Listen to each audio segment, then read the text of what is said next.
Hello, hello. How y'all doing out there? Blog Talk Radio.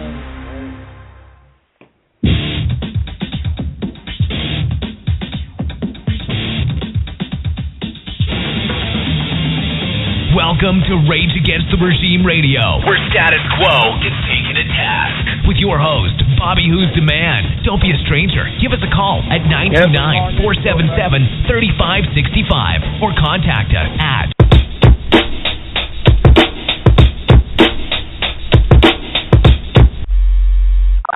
Please take all the necessary precautions to protect your Constitution while listening to this broadcast.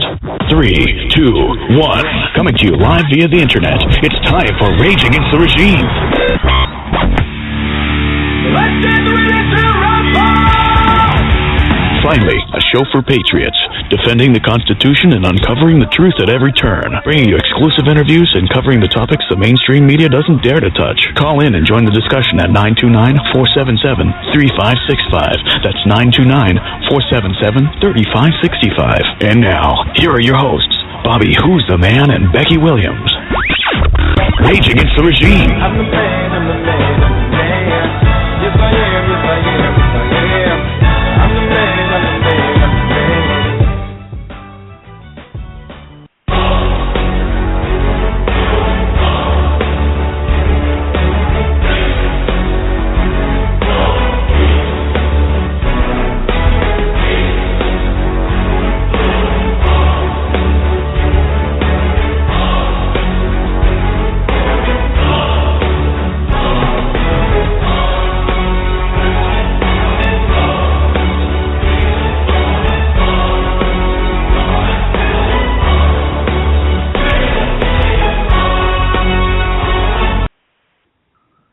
Welcome back to Rage Against the Regime. I'm your host today, Becky Williams. We have a very special guest on today. My partner in truth is Bobby Ritter. He is going to be co-hosting today. He'll be in and out with us. Hi, Bobby. Yo, what's happening? What's happening? How you doing, sis? Man, I'm doing it. I've just been burning rubber since about 6 o'clock this morning. Oh, I feel you. I feel you. Believe me, me too.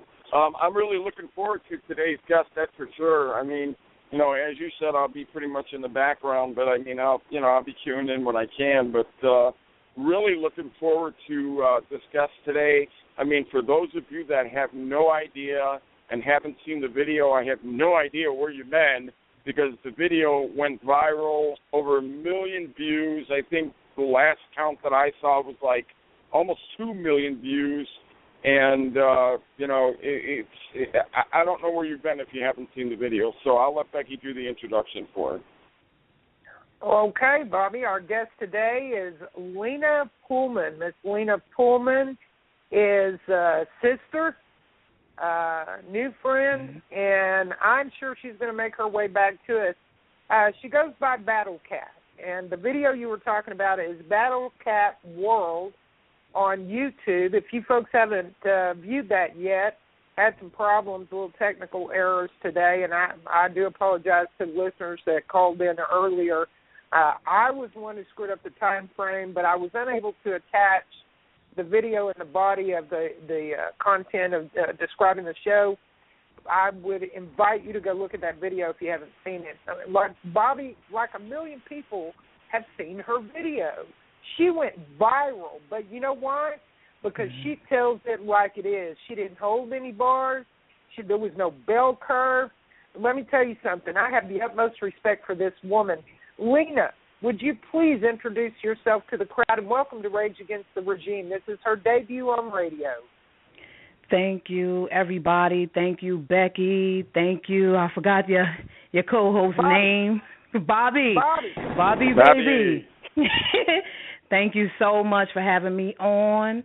And, yes, I do go by the name of Battle Cat. I've gone by that name for over 8 years.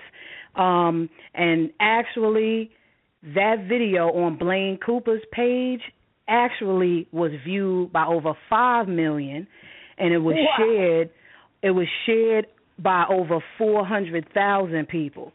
I've had people from Germany hit me up on my inbox on Facebook saying that they saw the video, they love it, they agree. I've had people from Canada hit me up. I've had people from the UK, Australia, all over. Because whatever is going on, everything that I'm speaking about, is happening all over. This is a big problem, a real big problem. Well, tell the folks a little bit about who you are, where you come from, and why you want to fight this battle. Why did you step up? I have two reasons. I had an incident where I live. I don't really want to say the city right now, but I had an incident where I live that involved my daughter. I had a neighborhood thug threaten to do something to my daughter, threatened to shoot my daughter. He used the word smoke. And that prompted me to do the video. I had to deal with that. I had to get the police involved. They didn't do nothing. And then combined with the fact that all the stuff that I was seeing happening in Baltimore with the same type of creeps doing the same shit, I was like, I just got angry. You know, I'm already angry. I'm angry every day. But when I saw the combination of all that, I was like, you know what? I got something to say. I don't care who don't like it. This is how I really feel. This is how I see certain black people. This is not all black people, because this just happened to be the problem that I've been dealing with too, from the backlash from the black community, because they think I'm talking about all of them. That's how fucking retarded they are, that they're not able to decipher that I'm talking about these outer worldly blacks. That's the term that I like to use sometimes in the place of nigger. I'll use outer worldly blacks, because they act like they're not on the planet Earth. They act like they're somewhere else, and I'm sick of it, period. And so I did the video showcasing how sick of it I am, and then it just took off from there. And I really didn't expect it, honestly. And, you know, I had a few people like, oh, how you were supposed to know it was going to go viral. No, I was not supposed to know that, because people make videos every day that don't go nowhere. So I didn't think that I would have this much of a following that I have, and I really didn't expect the impact that I had created based on that one video alone. Yeah. Well, sister, I know you're a single mom, and I know you're out there every day trying to make the world a better place and teaching your children right. You know, a lot of problems we got going on in the black community, there's several issues. Number one, history has been manipulated by a program called Common Core. Just to give you a quick update on what I know personally about the education system in America. It's all messed up. Yes, ma'am. They've been lied to. The blacks have been lied to because they've been used as a tool in so many areas for political and monetary gain. It is pathetic what they've done to our black brothers and sisters. Now, they truly believe that the white man is the enemy. The police are the enemy. They're their own destruction, and they don't even realize it, because they have been so brainwashed. And generation after generation. You know, the first court case, and I'm gonna bring this up, and I'll make this brief. The first court case in America, which actually was the beginning of true slavery in America, was this. Number one, blacks were brought over here because they were sold to go on the ships as laborers by their own people. Now, once they got here, their slave masters were still the black individuals that brought them over. But it has been so distorted with purpose to cause the division and to be able to use these people for their own political gain, right down to the Civil War, which was a lie. It wasn't about the abolishment of slavery. It was about taxation, the North and the South. There was a separation of the congressional government. And the South was being manipulated and overtaxed for good. And we grew certain crops in the South. They grew certain crops in the North. They wanted to keep advantage over the South, so a war ensued. Lincoln was told, listen, no way in hell are you going to get this thing financed or approved if you're going to call this a taxation issue or over money. You're going to have to come up with something better than that. And he said, okay, let's call it slavery, and we'll turn it into a civil war, saying the South, the demon, They want to keep the blacks enslaved. We'll say the North wants to free them, and thereby we can go in, we can take over those states and their government. Well, at that time, he called martial law, which meant that all elections stopped. Congress disassembled. Congress abandoned seats, which dissolved our government. So we were now under the dictatorship by Lincoln. Now, the first court case went like this. A black man had another black man under a 7-year contract. At the end of the 7-year contract, and people, you can look this up. This is factual. You can go to the law library and you can look this up. This individual was held by a contract. It was a government, an employment contract of 7 years. At the end of the labor, when the contract ended, that person was to receive the ability to thrive on their own by property and crop and whatever. Well, this black guy didn't want to let this other black guy go, so he takes him to court. The guy that was being held to a contract he was already finished with. And so he takes the guy to the court, the landowner. The landowner loses, gets pissed off, appeals to higher court, and they overturn the ruling of the lower court, which then was the actual first enslavement of a black man, and it was actually by another black man. The court overturned it, put him in an infinite contract, in other words, a contract with no end, which in fact was slavery. So the man was bound to his slave owner, a black man, by a black man, and that is actually the first court case that was ever to enter into the docket for slavery, and that's actually where it began. It was holding someone against their will and forcing them to labor. But unfortunately, our folks across the board, whites and blacks alike, have been manipulated by Common Core. Common Core is a way to brainwash our children, to lie to them about what's going on in history, what has happened, and even the few things, they're going to rewrite them. Go ahead, sister. I'm sorry. Well, Becky, I'm going to bust you upside your head with this one. Now, even with all these facts, every fact that you can present, you have these outer-worldly blacks that don't want to hear that. They don't care. They don't care about the facts, just like they didn't care about the facts with the, what's this young man's name, the Brown case with the young man. They didn't care that there was evidence to corroborate the policeman's account. They didn't care that there were other blacks that testified and said, yes, Mr. Brown went and charged the cop. They don't care. Anytime it involves a white face, they don't care. But when it's a black face, what do we hear? Silence. We don't hear nothing. You're correct. Let me tell you something. Last year, over 368 white lives were taken by police officers.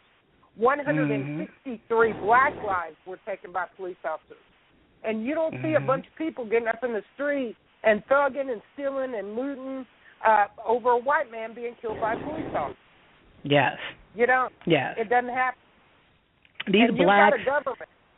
Go ahead, sis. Go ahead. Go Sorry. ahead, baby. These blacks have been conditioned thanks to Al Sharpton, thanks to our buddy Obama, thanks to the Prince of Fast and Furious, Eric Holder, thanks to a host of other race baiters. Now you got the new Black Panther Party. Just all these other people coming out of the woodwork. They are helping to brainwash black people into believing that the system is against them. The cops are against you. You can't do nothing unless Whitey is put out the way. And it just doesn't make any sense to me. And I'm just tired of it. I'm tired of the nonsense. And personal responsibility needs to be taken, especially within the black community. It's just ridiculous. I'm glad you brought that up because I want you to tell the folks, listen, you guys listening, all the listeners out there, let me tell you something. This is one of the most intelligent individuals I have ever met in my life because she truly has a solution. Now, she's going to be fighting an uphill battle because the Democratic Party and even the Republican Party, they're one and the same.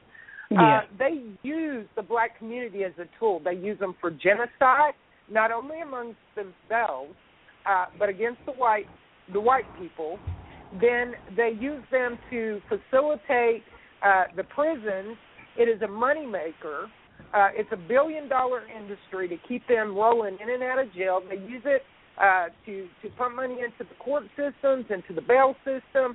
I mean, it's endless, and God bless. I just don't understand why, as a whole, that community has not figured out they are being used. And that when what they're doing is they're giving them penance.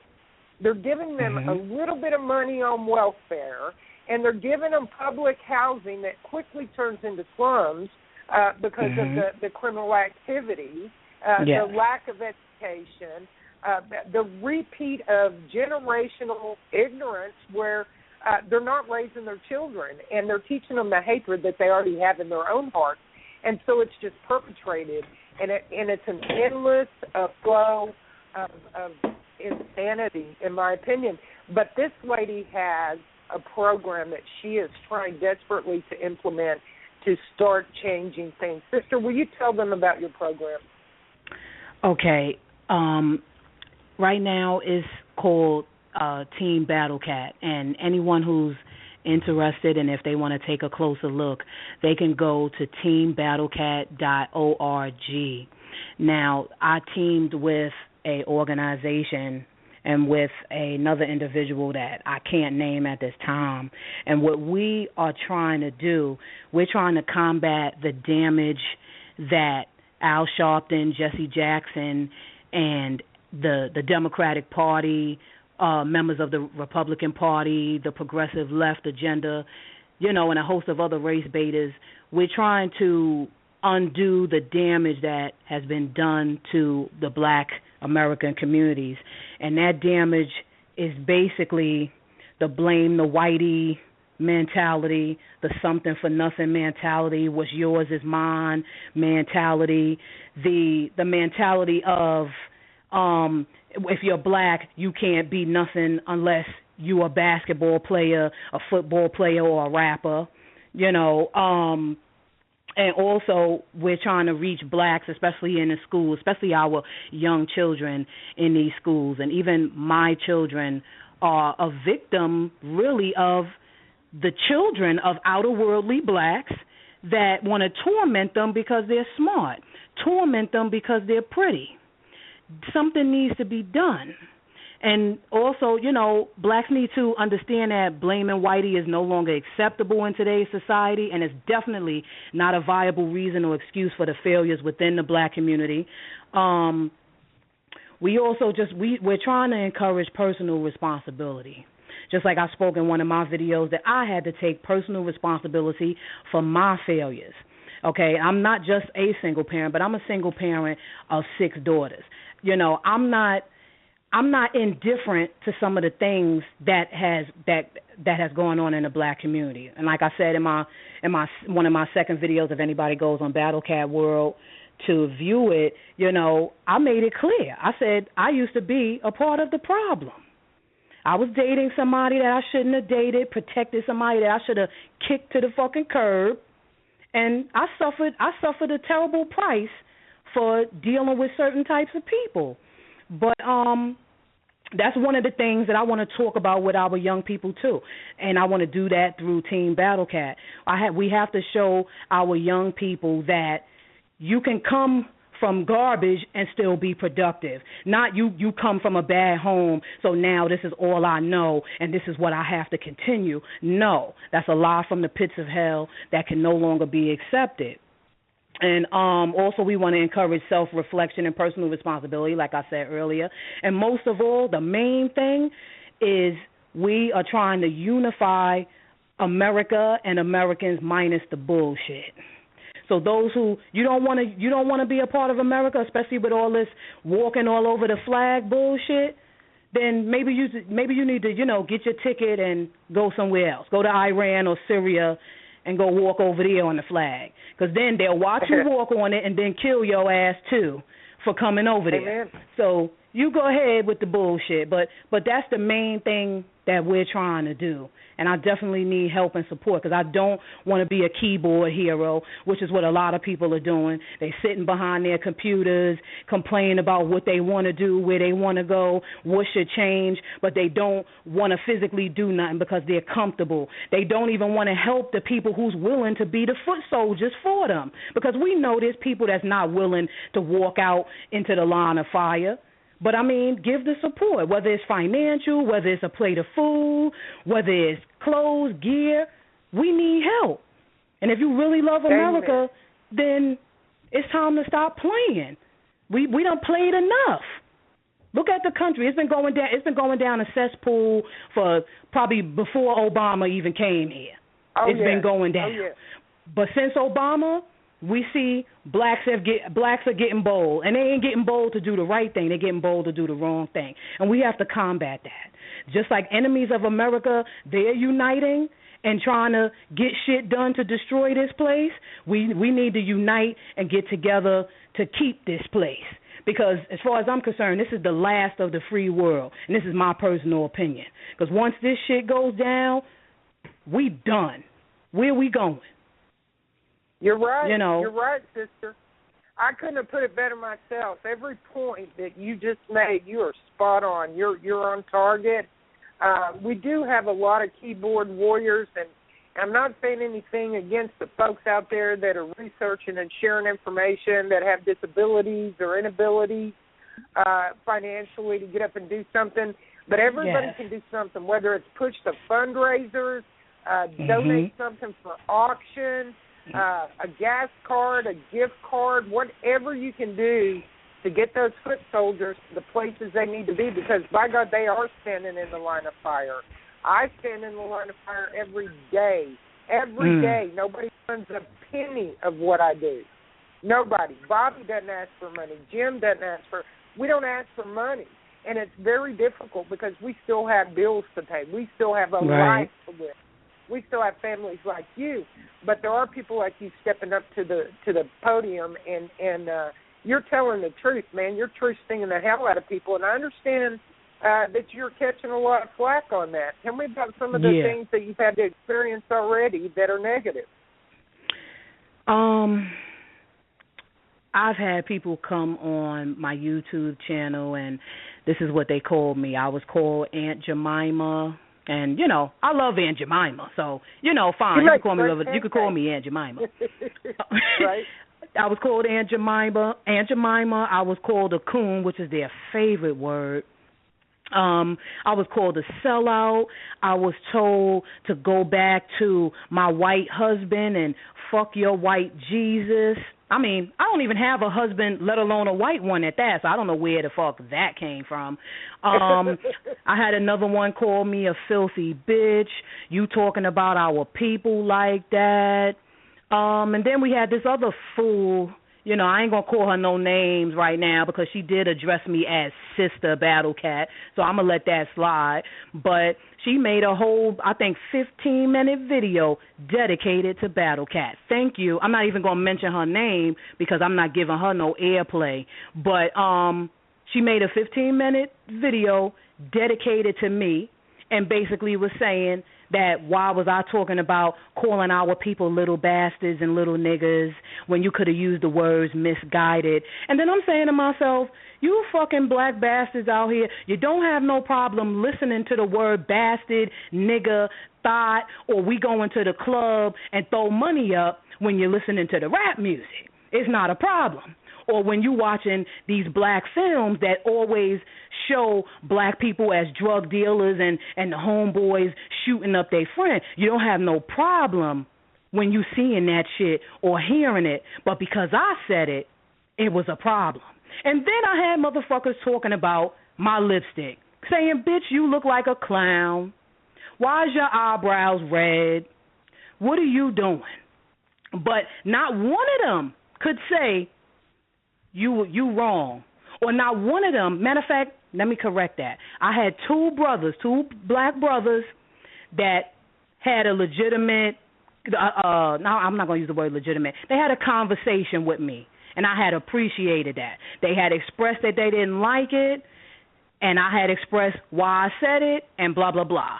But everybody else was with the name calling, but couldn't back up anything else other than call me names. So I've definitely been taking heat from the black community only. I haven't, not one, the other comment from this black dude, I could tell by his words he had so much hate for me. He said, bitch, you don't have nothing but white supporters. And then I'm saying to myself, the same nigga that y'all praising that's in office right now, half.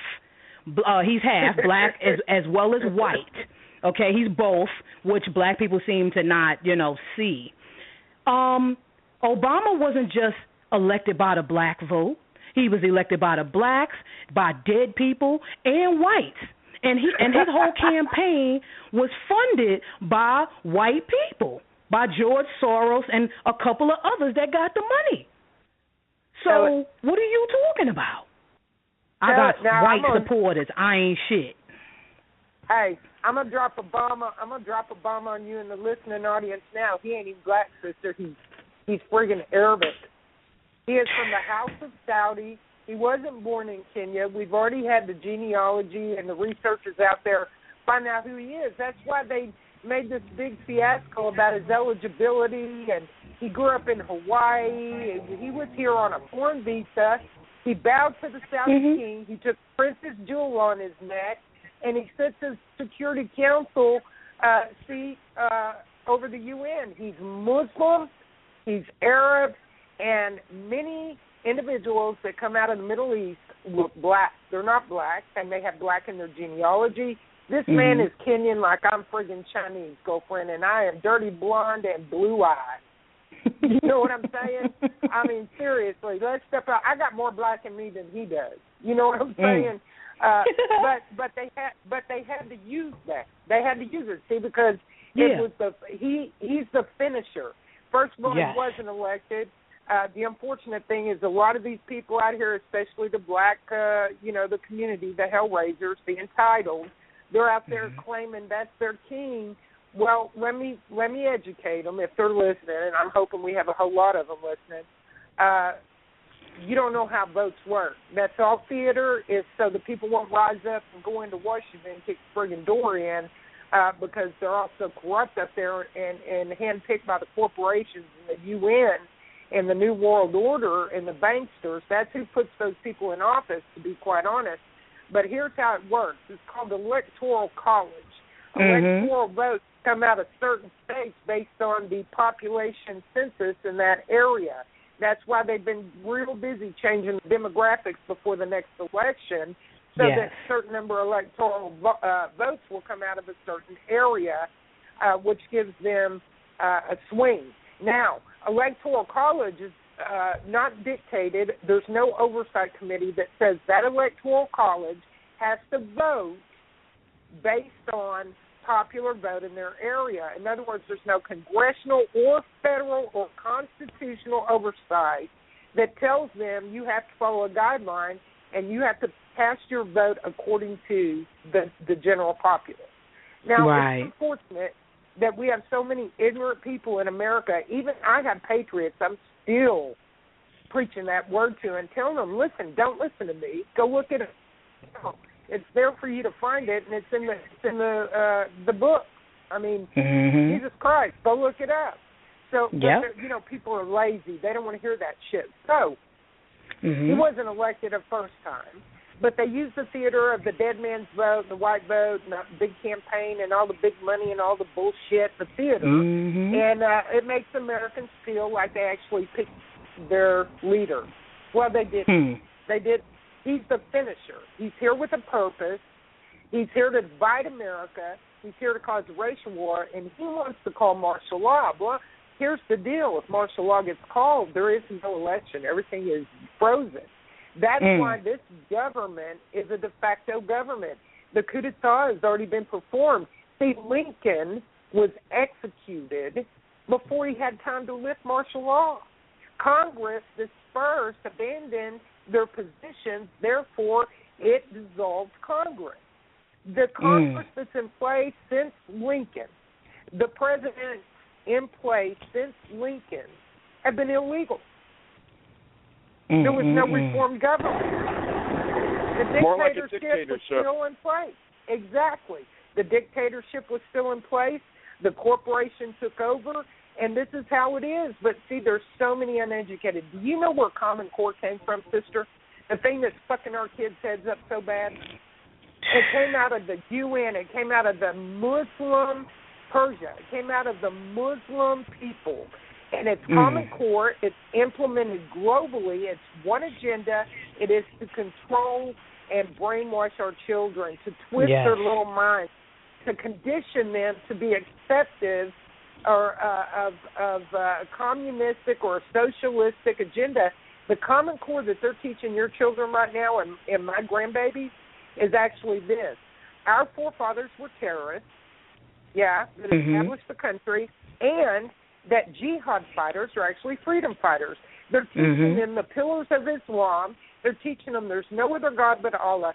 They're turning our children away from the Lord. Yeah. They're saying we can't say anything about Christ or pray in school, but they're actually going in and teaching them about Islam. What the hell is that?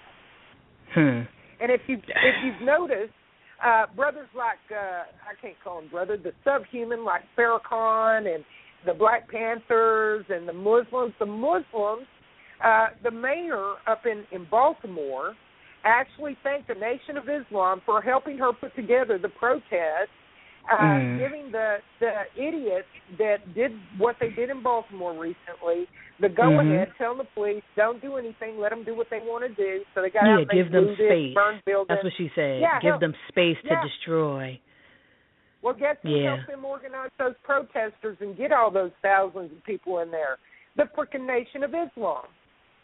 Same thing up in Ferguson. Nation of Islam worked with Al Sharpton, worked with Holder, worked with Obama.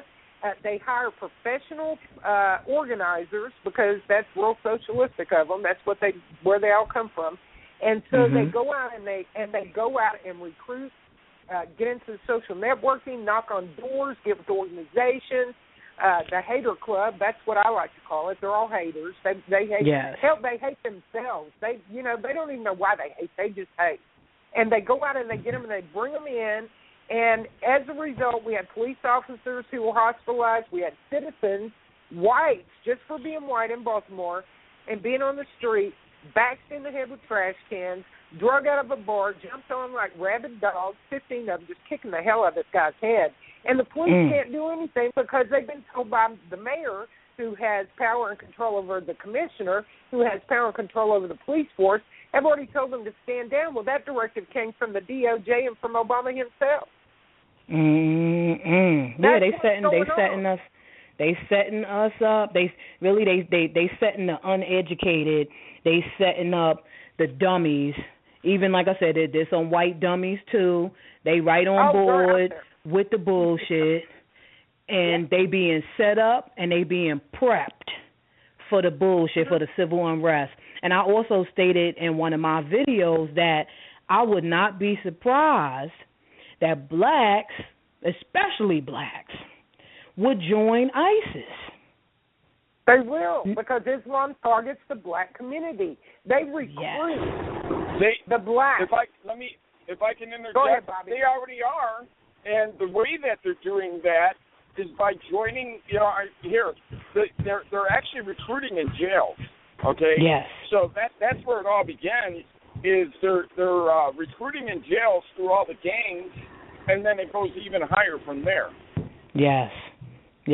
We and I also said that because, especially with the increase of black Americans now walking on the flag and they raising up the fist, power to the people while they walking on it.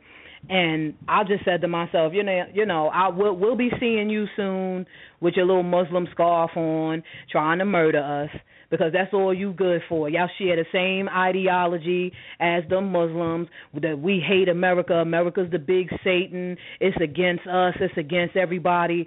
Let's join them, because the blacks seem to not understand. A lot of them are unprepared anyway. So all of them, they just gonna be nothing but a bunch of foot soldiers. You know what bothers me? They sit there, walk on the flag, they talk crap about the United States and about America and so on and so forth. Where do you think they're getting the Obama phones from? Where are they getting their state checks from? Where are they getting all the handouts from? It's coming from the government of the United States, and they happen to honor that flag. Well, not all of them anymore, but I mean, that's the flag of the United States. Who the hell is supporting you right now? The United States, which happens to be that flag. It's just ridiculous. The climate of the country is turning lukewarm, and then you got people they not hot or cold like the Bible said. They in between, or they either done chose sides already. And unfortunately, we got regular Americans that they're lukewarm too. They scared. We got Americans that are scared, and I don't blame them, but we can't wait until it's too late. We can't wait till the country's now at war. Now you ready to do something? It'll be too late.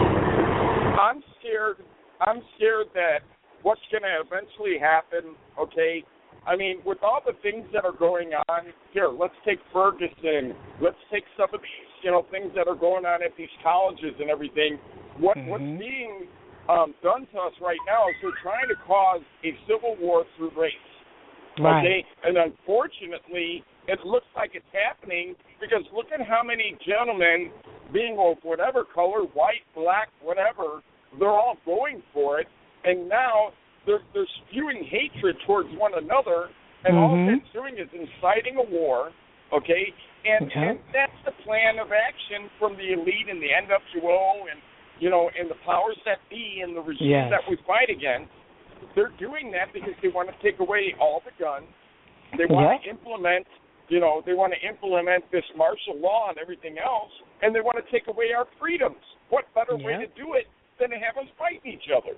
That's it. That's what it's leading to. That's exactly what it's leading to. And Becky, you said something earlier about a solution. You mentioned that word, and sometimes I wonder, and I don't mean to sound doubtful, but this is just real. Sometimes I wonder, is there a solution? Is there a real solution? And I said, again, I keep referencing my videos, but, I can't help it. I said something in one of my videos that we might just be fighting just to save our damn life. It might not be no longer a fight to save America. We'll just be fighting just to fucking live. And I'm worried about that. You're right, baby. You're right. And we've got the Jade Helm situation. They're here for a reason.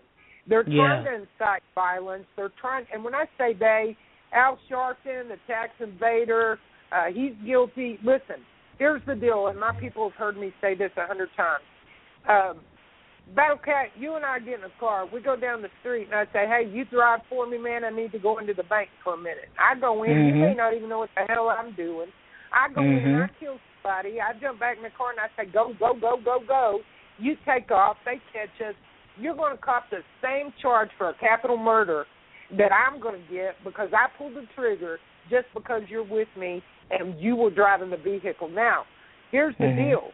Police officers are dying. Whites are dying. We're being killed by the black community. These thugs that you're talking about, these little whodunits that have nothing better to do with their life and go out and mob flash and do this shit, they're killing whites, and the media will not talk about it. We are being slaughtered because we're white, and they'll come in. I don't know how the hell they do it, man, 40, 50 of them at a time.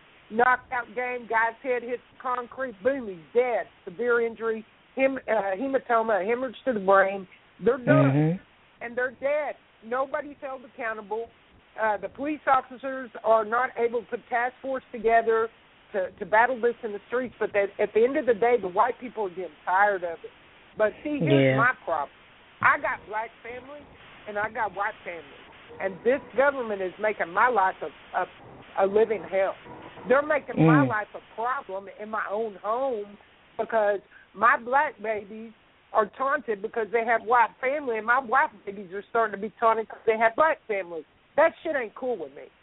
No, that is definitely not. Cool with me. Don't bring that into the home, But they're they're subject to it so much outside of my home. I don't have them 8-9 hours a day. The teacher in society has them 8 or 9 hours a day. Right. You know, we got them for a couple hours when they come home. So what do? We've got to teach our children to rise above and stand above it. And sister, you're right. We're going to be fighting for our life because we already are. It's in the streets. The media is controlled by the government. They say what they want to say, and that's why people are listening to you and me and Bobby and others like us underground right now on alternative news, because we tell the truth. We do the research. We don't just blow shit up people's ass.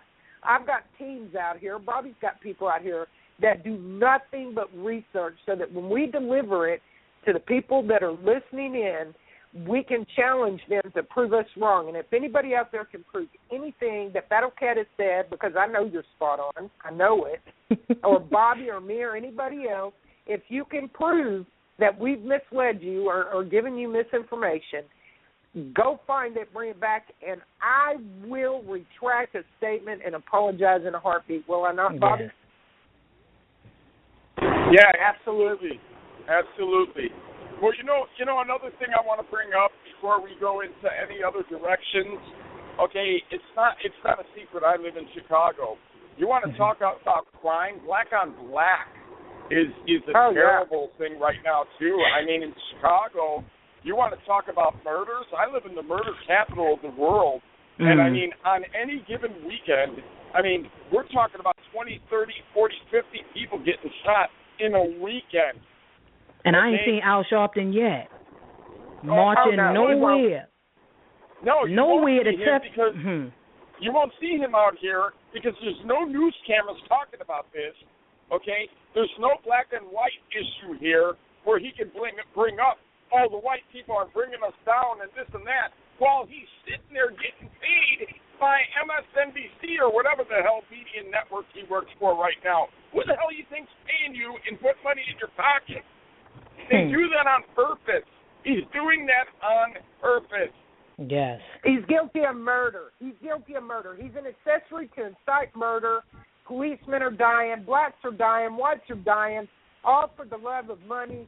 That little bastard needs to be hanging from the end of a fucking fishing pole and used as shark chunk.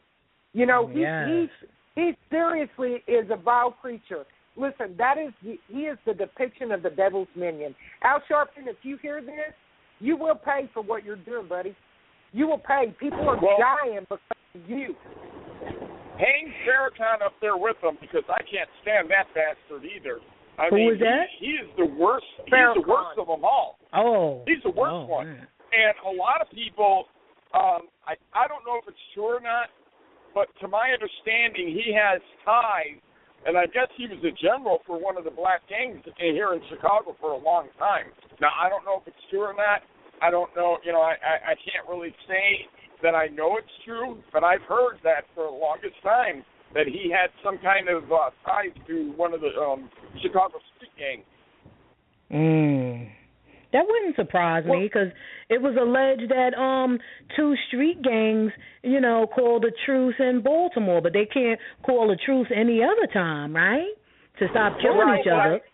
There's videos of I actually have the videos on the Rage Against the Regime podcast page and the Rage Against the Regime news page where they actually stepped forward and said, look, we didn't come together to fight against the police. We came together to raise peace because we don't want to see our city burning. We don't want to see these problems.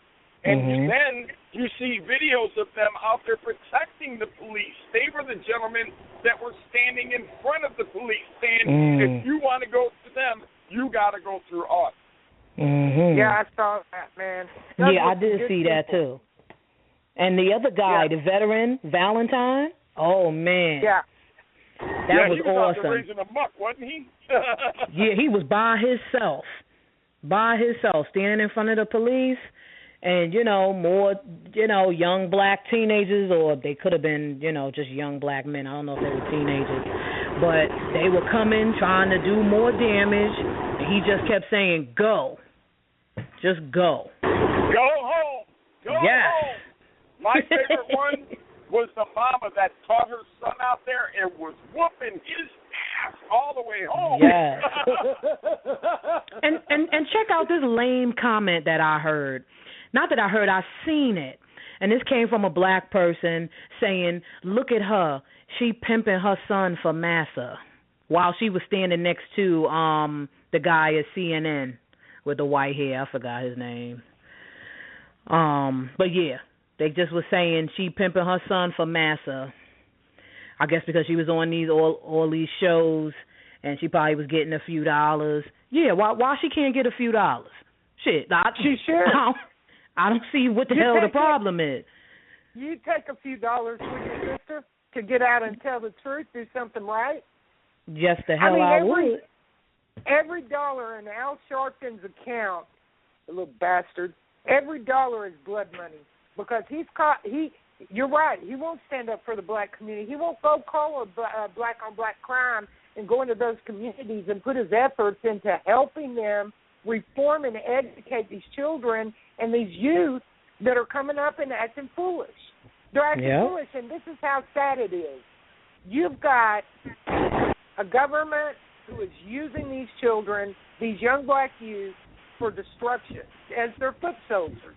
And they're using them to fund the court system, to rotate them in and out of prisons, to make them better criminals, release them, and turn them out, knowing that the probability is at some point their repeat offenses are going to become violent or they're going to have a homicide attached to it, and they continue to deliver them back into the streets to deliver more destruction. And here's how stupid this is. So let's use Baltimore. This mayor tells police, step back, let them be lawless, let them do what they want to do. They cause millions of dollars in damage, burn down places, assault people, put them in the hospital, try to kill them. It's attempted murder. They're not charged with anything. So here's what they just did. They fed the fuel of the fire of hatred in their hearts. Most likely, these people now feel like they're above the law, that law is not going to punish them.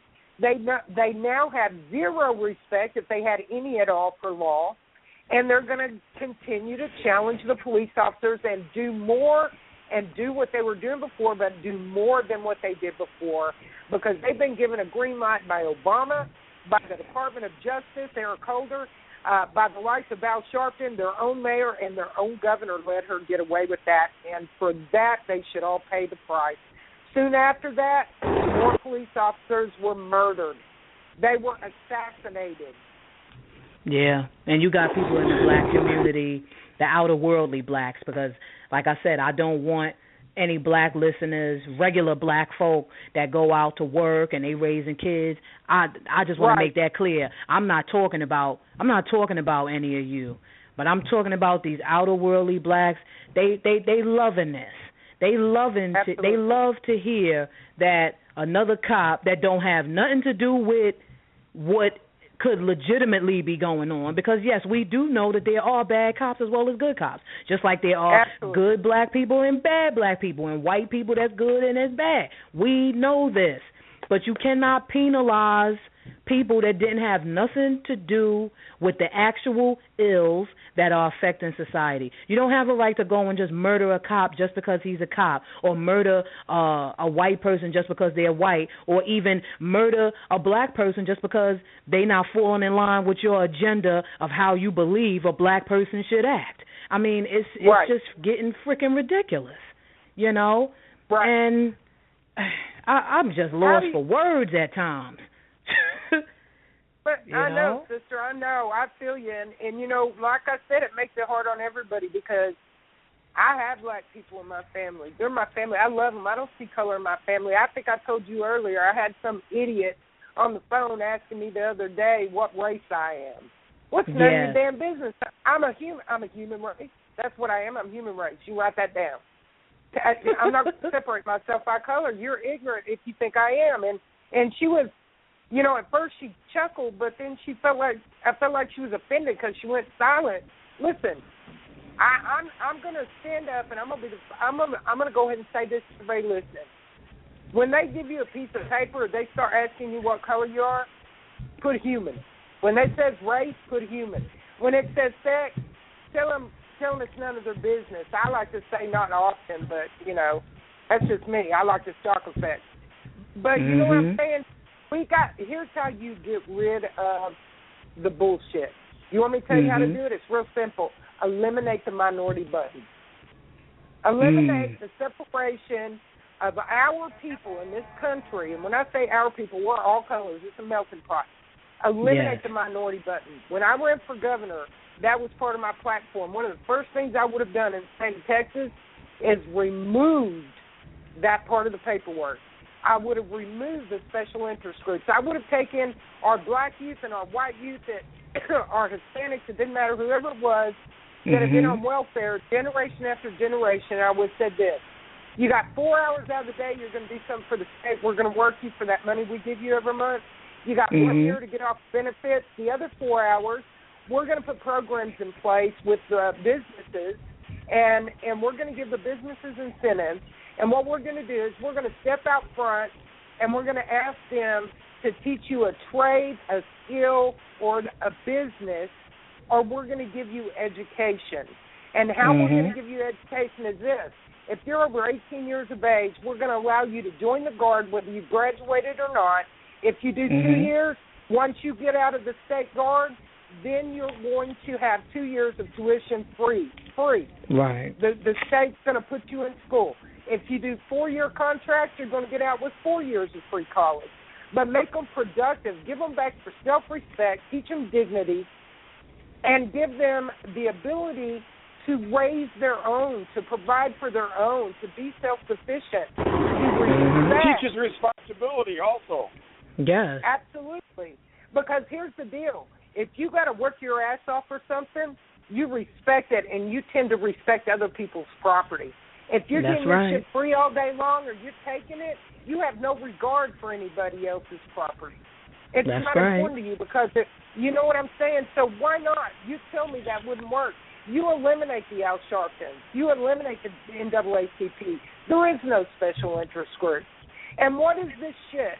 They take our black children and they tell them you have to score this to get into college. It's the lowest score of any race. What are they saying to my black babies? Are they telling them they're too damn stupid because they're black to achieve the same score the white people or the Asians have to score? Now it gets worse than that. They tell the white people you have to score above the blacks but below the Asians to get into school and into college. And then they being sectioned off. They being sectioned off not only in accordance with race but also in accordance to your so-called intelligence level. That's you know, it's just ridiculous. That's how the world we're living in is able to label us and decide who they feel are people we can quote unquote use or not. They use all these tests to determine that too. Now let me tell you something. This is really going to upset you, but I'm going to tell you the honest to God's truth. You can go look it up. The Lord put 3 words on my heart one day when I was so frustrated because I'm on other people's shows. You can ask Bobby, anybody that knows me. I spend literally hundreds of hours a month doing research, doing shows, and trying to get the truth out to people and blogging. I do everything. I help in the community. I go speak. I show up at events. You name it, I do it, right? So here's the deal. One morning, the Lord put on my heart, I was so frustrated. Why the hell won't the Patriots stand up? Why won't the vets stand up? What the hell's going on? Why won't anybody remove them out of Washington? Blah, blah, blah. The Lord said subordinate, complacency, and fear. So I look up the definitions of those 3 words, right? And in the definition of those 3 words, subordinate. Subordinate pertains to not only the population, but mostly to the veterans in our military. And it says this: it is a classification, a lower level or inferior class of individual. Subordinate, that's a subordinate. So when they go into the military, they train them to be subordinate to their superiors. It's a part of the control and brainwashing. If you're creating a killing machine, they get out of the military, right? And they get out on the streets and they see their government is guilty of tyranny. They're supposed to uphold their oath and go in and defend against foreign and domestic. Well, they're not doing it. They're just not doing it. there's a fear factor attached to that based on the brainwashing to be a subordinate. But think about this. In society, right, how do they rate us? They say upper class, middle class, lower class, and they have made the black population believe that they are the lower class. What the hell is that? That's subordinate to, inferior of the middle and the upper class. They're inferior to the middle and the upper. What is that shit? What is that shit? They're telling them they're less than? They're telling them they're less than? Now they believe it to the degree that they believe that violence is the answer to try to rise above that? You see how they twisted believe it is? That's what they're being made to believe. We're at the bottom of the totem pole. The totem pole, right. And the only way that we can get up is through violence, because Whitey don't see it no other way unless we be violent, unless we destroy. We'll get answers that way, and it's just sad. It's just utterly sad. It's terrible. Now, you know what we haven't talked about? You got really pissed off at that little piece of shit that did the video about stomping the flag. You want to share that? You know what? Before you do that, hold that thought for a second. Let's give out the phone number, because I know that there's got to be a ton of people that want to say something, want to call in. You can call in with comments, questions, whatever, but if you're ignorant, we're going to boot you. 929-477-3565. That's 929-477-3565. Try to ask a good question. If you got a comment, that's fine. If you got a rebuttal, that's fine. We want to hear it all, but don't be ignorant, okay? So, sorry about that. Go ahead, lady. Yeah, I'm sorry. My daughter just walked in. Can you say that question one more time? I said, speaking of, you did a video. You were pretty pissed off at this ignorant little piece of shit that stepped up and was disrespecting the flag in a video, bragging about it. What fired you up about that, sister? What made you so mad? I mean, I come from a military family. We have my grandfather and his twin. They were in the military. We have other men and women, and that flag is a representation of this country. No matter how flawed it is, this is still our home. And when you walk on that flag, you're saying, fuck you. You're not even saying have a nice day after you say fuck you, but you're saying fuck the United States, fuck the fact that I'm living here, fuck everything. And it's just straight disrespectful, straight disrespect. And as far as I'm concerned, when you walk on that flag, when you burn it, you're showing that you are an enemy combatant. I can't see you as nothing else, because doing that to make a statement makes no sense to me. We make videos all the time, or like a podcast like right now, or broadcast radio. You don't like what's going on, talk. But you don't go and desecrate. You don't desecrate this flag, and you damn sure don't do it while you still living here on American soil at that, because that doesn't make no sense to me. And the same people that want to desecrate this flag, you probably got a nice house, a nice apartment, you probably going to college, you probably got your little bullshit job, or you probably driving around, but at the same time you walking on this flag like fuck you. You can't have it both ways. You can't. Like I said, you know what? as far as I'm concerned, they made themselves enemy combatants when you did that. You know what cracks me up? Those very same. This is how dumb the son of the bitches are.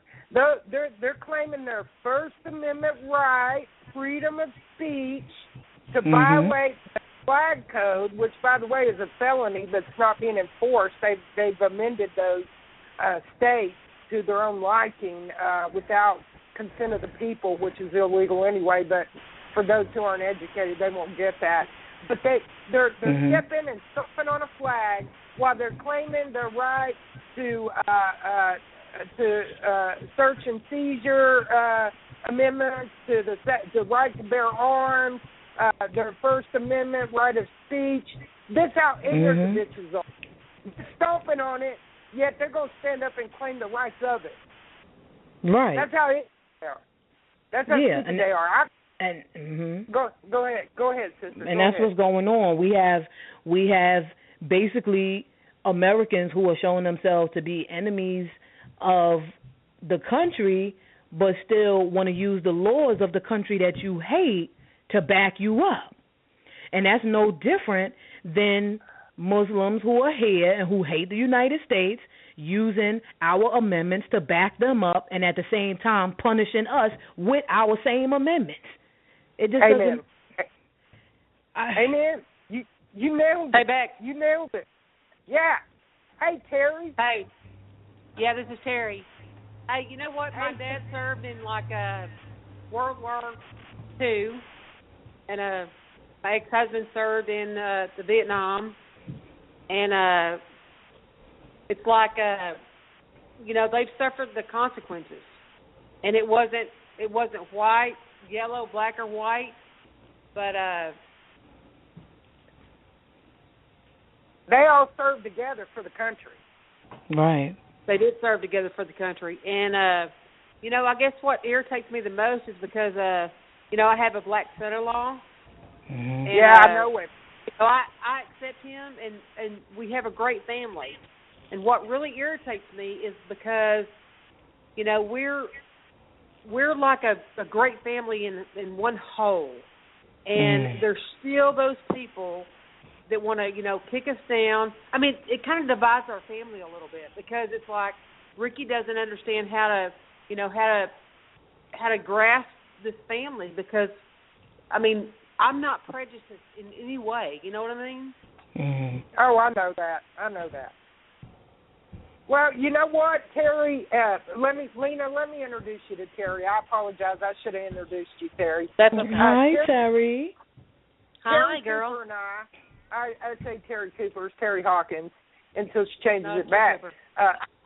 Okay, we're going with Coop.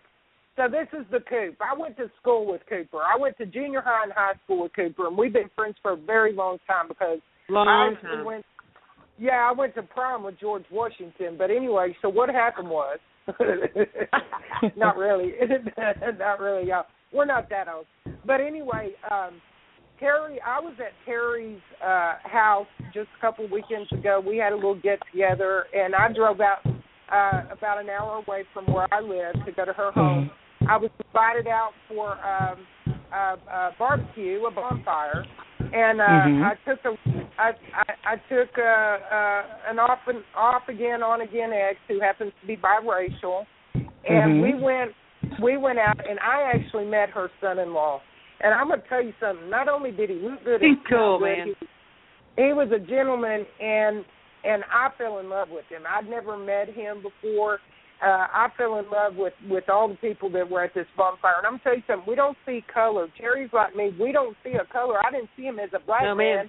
I saw him as Terry's son-in-law, and damn, he was pretty. Oh, he is you know what I'm saying? I mean, I love. Yeah. Oh yeah. I'm sorry. He's an awesome dude. He really is.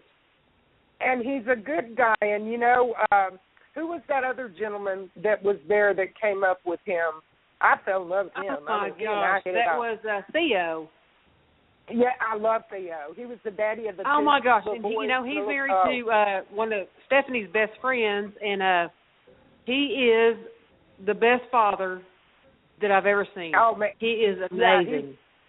He rocks. But anyway, my point being is, once again, Terry's in the same boat I'm in. Listen, I cuss. I will cuss. I will get on this show. Anybody that knows me, I'll get on the show, and I'll call a thug, and nigger ain't just black. Right. Nigger comes in all colors. I'm sorry. Thug is a thug, period.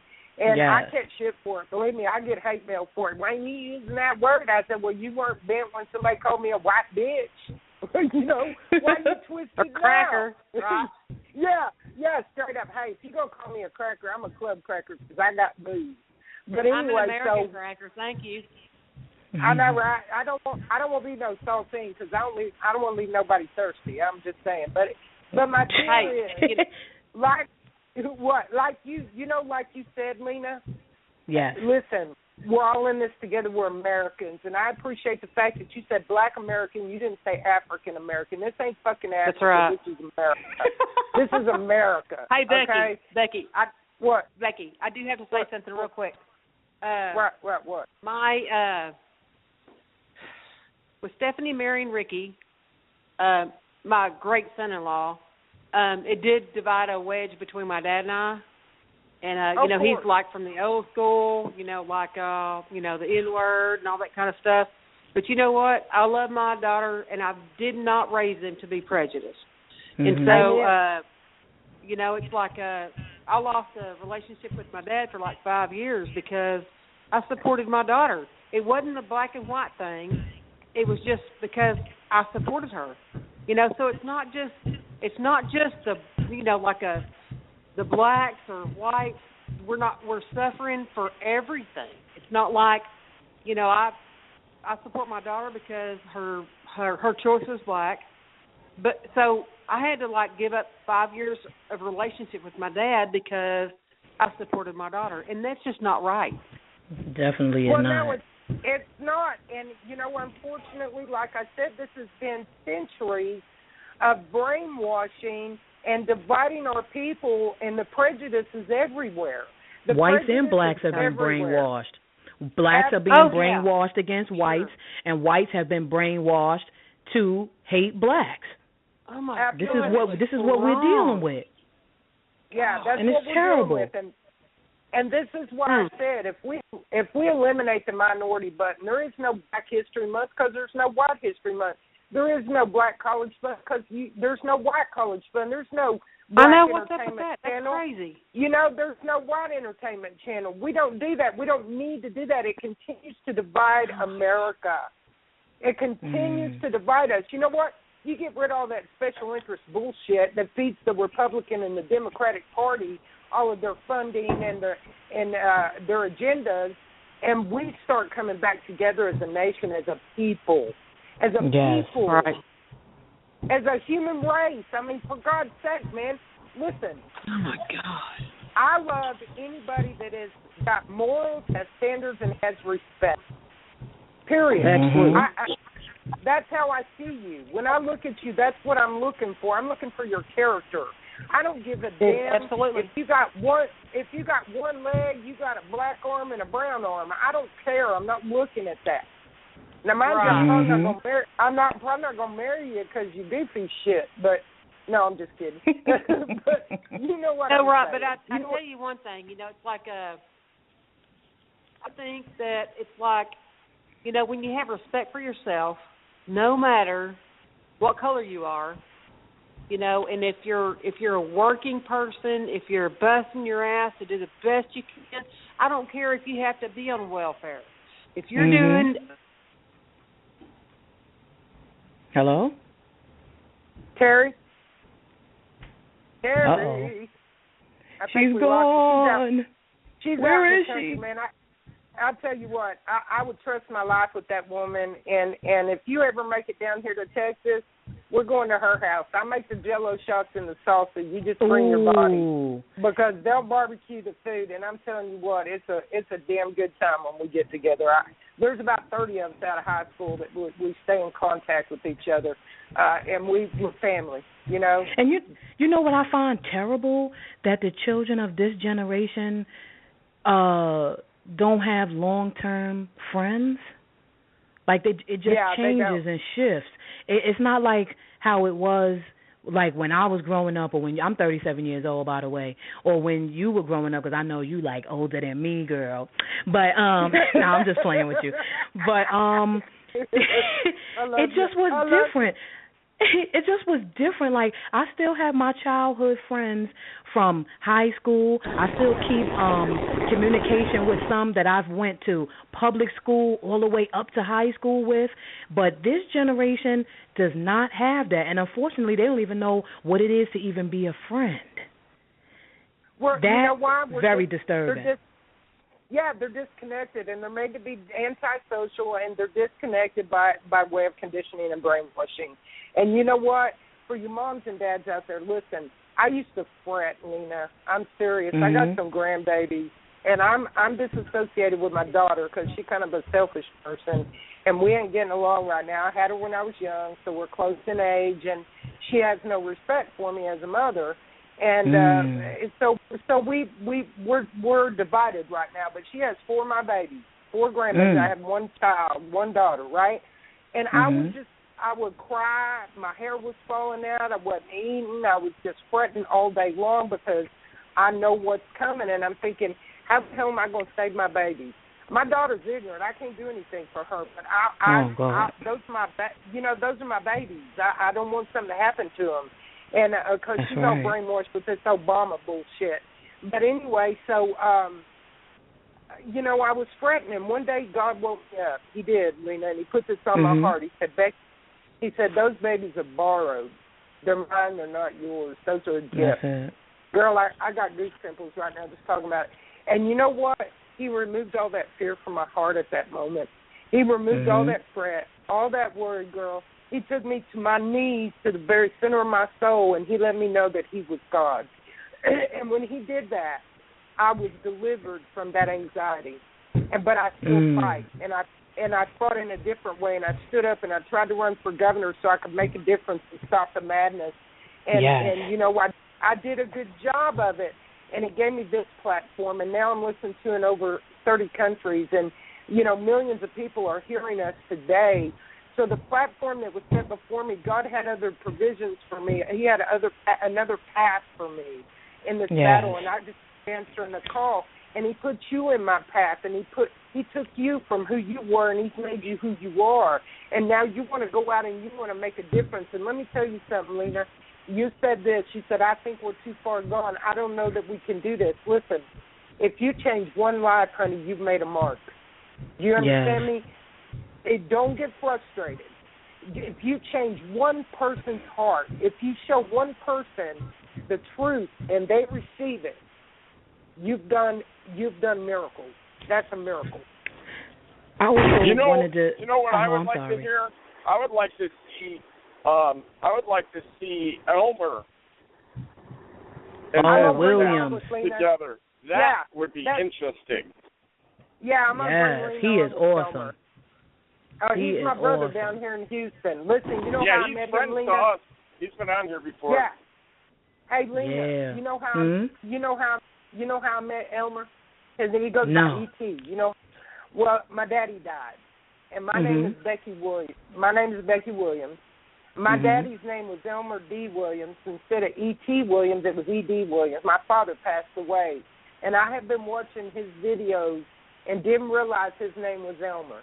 And I was real sad, you know, in my melancholy one night, and it's like 2 o'clock in the morning, and I look on there, and he's online. I go ahead and pull up his Facebook page, and I see he's on there chatting with people, and I IM'd him, and I said, hey, brother, I said, you know, I know you don't know me. I said, but I've been watching your videos, and I told him my story, and I said, my daddy just died. And I said, you carry my daddy's last and first name. I said, I'm sure we're family. I said, would you friend me? And that's how I met him. And he said, absolutely, you know, man. And he friended me, and I've been buddies with him for 5 years now. He is awesome. And I just wanted to say a little bit to everybody that's listening, especially like my first video and the impact that it made, even though it was harsh, and it needed to be harsh. I have had people, and it just like really melted my heart, and I usually don't let my heart melt too much. I've had white people, I hate using these terms to differentiate between people, but unfortunately, you know, this is what I have to do. But I've had white people inbox me and literally said that you restored my hope in black people. Because they were losing basically like hope and losing like they were starting to begin to have hate. And they said that the video, when they saw how I was speaking out, and I probably used words that they wanted to use, so fucking what? You know, it made them feel, you know what, all is not lost. There are some black folks that are not down with the sickness.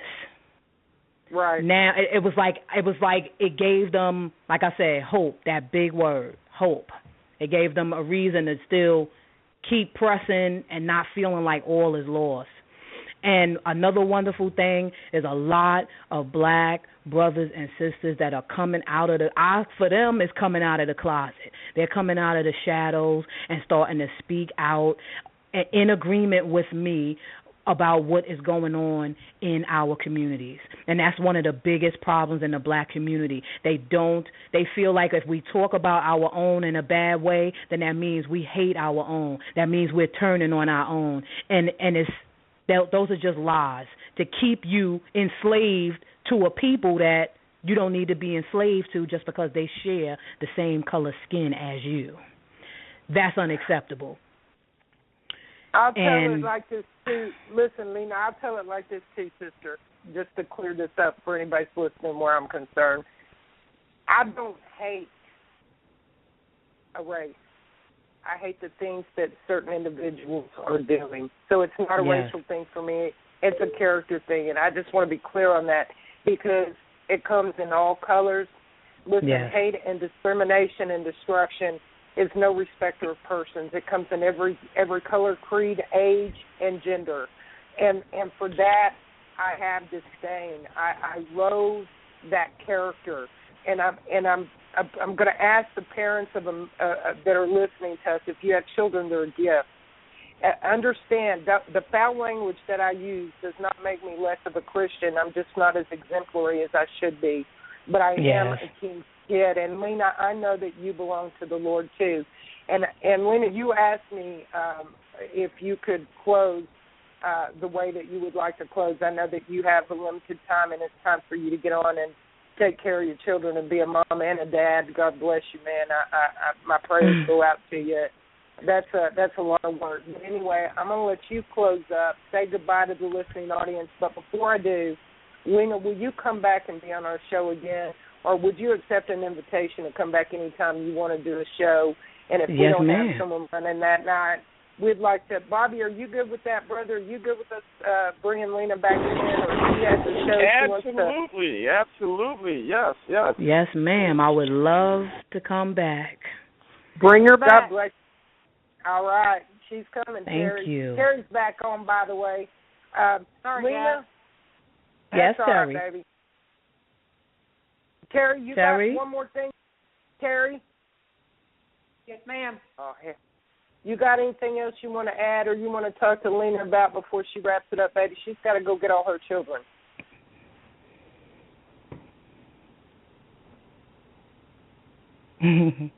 Good Terry. Yeah, that's just like Terry. You know, we go to the bathroom at school. I'll be in the middle of the conversation. She must be doing his lawn again.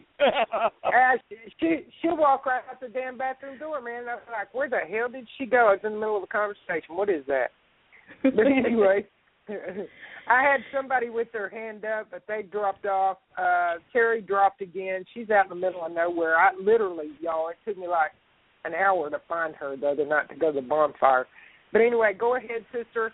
Oh, wait, we got one more hand up, if you don't mind. Okay. I'm gonna go ahead and let them ask you a question, then we'll wrap it up. All right. 740. You're on live. I've opened up your mic. 740. Yeah. Becky. Who is it? Yeah. Just call me Ghost. That's my call sign I had in the Marine Corps. Hey, brother, how you doing? Good buddy of mine. Hey, I'm doing excellent, honey. You do a great job. Thank you. My buddy Terry Fletch is introduced me to you, and I've just got something to say. I've been listening for a while. I listen in all the time, and you know, this country's went to hell. I spent 33 years in the Marine Corps, retired in 2001. Hoorah. And yeah, hoorah! You got that right, honey. Semper Fi. And yeah, I've been through some shit lately, 4 times in the last 3 years on Blog Talk Radio. They keep fucking with me, and they can keep fucking with me because I'll keep fucking back. There you go. But, you know, the thing about the race card thing, you know, people need to wake up. You know, I serve with every color imaginable. 2 of my best friends died in my arms in Vietnam. I spent 3 years in Nam. And one of them I had my finger in his chest trying to save his life. Color doesn't mean a damn thing to me. There are, I don't use the N-word because I just don't see it, but there are every color that are, I just say thugs. Yeah. Some of my best friends in the world, were of different races, different religions, But, we need to wake the hell up because Obama he's a race baiter. Same way with the so-called Al Sharpton and Jesse Jackson. I don't know where in the hell they got their degree from, because from what I've been able to find out, they didn't go to theological school. They're the same damn thing. And, yeah, there's bad cops, there's good cops, but, this bunch that we've got in the White House now is tearing this country apart. While they're playing their race card, trying to get, blacks and whites and everybody else fighting and shit, inciting riots, all this other shit's going down. I've got a lot of experience in the Marine Corps, and I've got a lot of knowledge about the shit's going on right now with this so-called exercises. I've been on many of them in my 33 years, and none of them on U.S. soil. Not a one. In Panama, Costa Rica, Puerto Rico, Philippines, everywhere. None on our ground. None. Yeah. And there's so much activity going on right now. It's just, it's not an exercise. People, wake the hell up. Realize what they're doing. They're playing the race card to start riots and shit and feeding the hell out of it to take your awareness away from the shit that's really going on. I've been visited 4 times over the last fucking 3 years, excuse my language, by the suits and questioning shit, being on Blog Talk. One night, me and my brother Terry was on a radio show with another Blog Talk show. Within an hour, I had them at my door. And not only me, but 3 other people, 2 of them that was the host and the co-host of the show, they were there, wanting to ask them all kinds of questions, firearms, this and that. Piss on them. I fought. I've had men die under me. I've had men die in my hands, to protect our, I won't fight for this POTUS that's in there now. I fight for our country, for my brothers. That's beside me, in front of me, back of me, and behind me. It's went to hell. But it's getting out of hand. And if they want to practice their free speech and shit, so be it. But stomp on a damn flag in front of me. I'm going to exercise my Second Amendment right. And it's crazy. I mean, I won't tolerate it. Every man in my family, since, before World War I, has served in the military. You stomp on my flag that represents our country, you need a bullet to the head or sent the hell out of my country. Simple as that. That flag represents every man and woman that's died in combat and died in service for the freedoms that everybody exercises. But you want to do that shit? I'll take that First Amendment right from me, because that's bullshit. Amen. Well, all right, brother. I mean, I don't see race. I don't see color. I don't see that. I mean, that wasn't me growing up and back in the day when I was young. Yeah, I can remember going to Florida and this and that place and had blacks only, bathrooms, blacks only water fountains.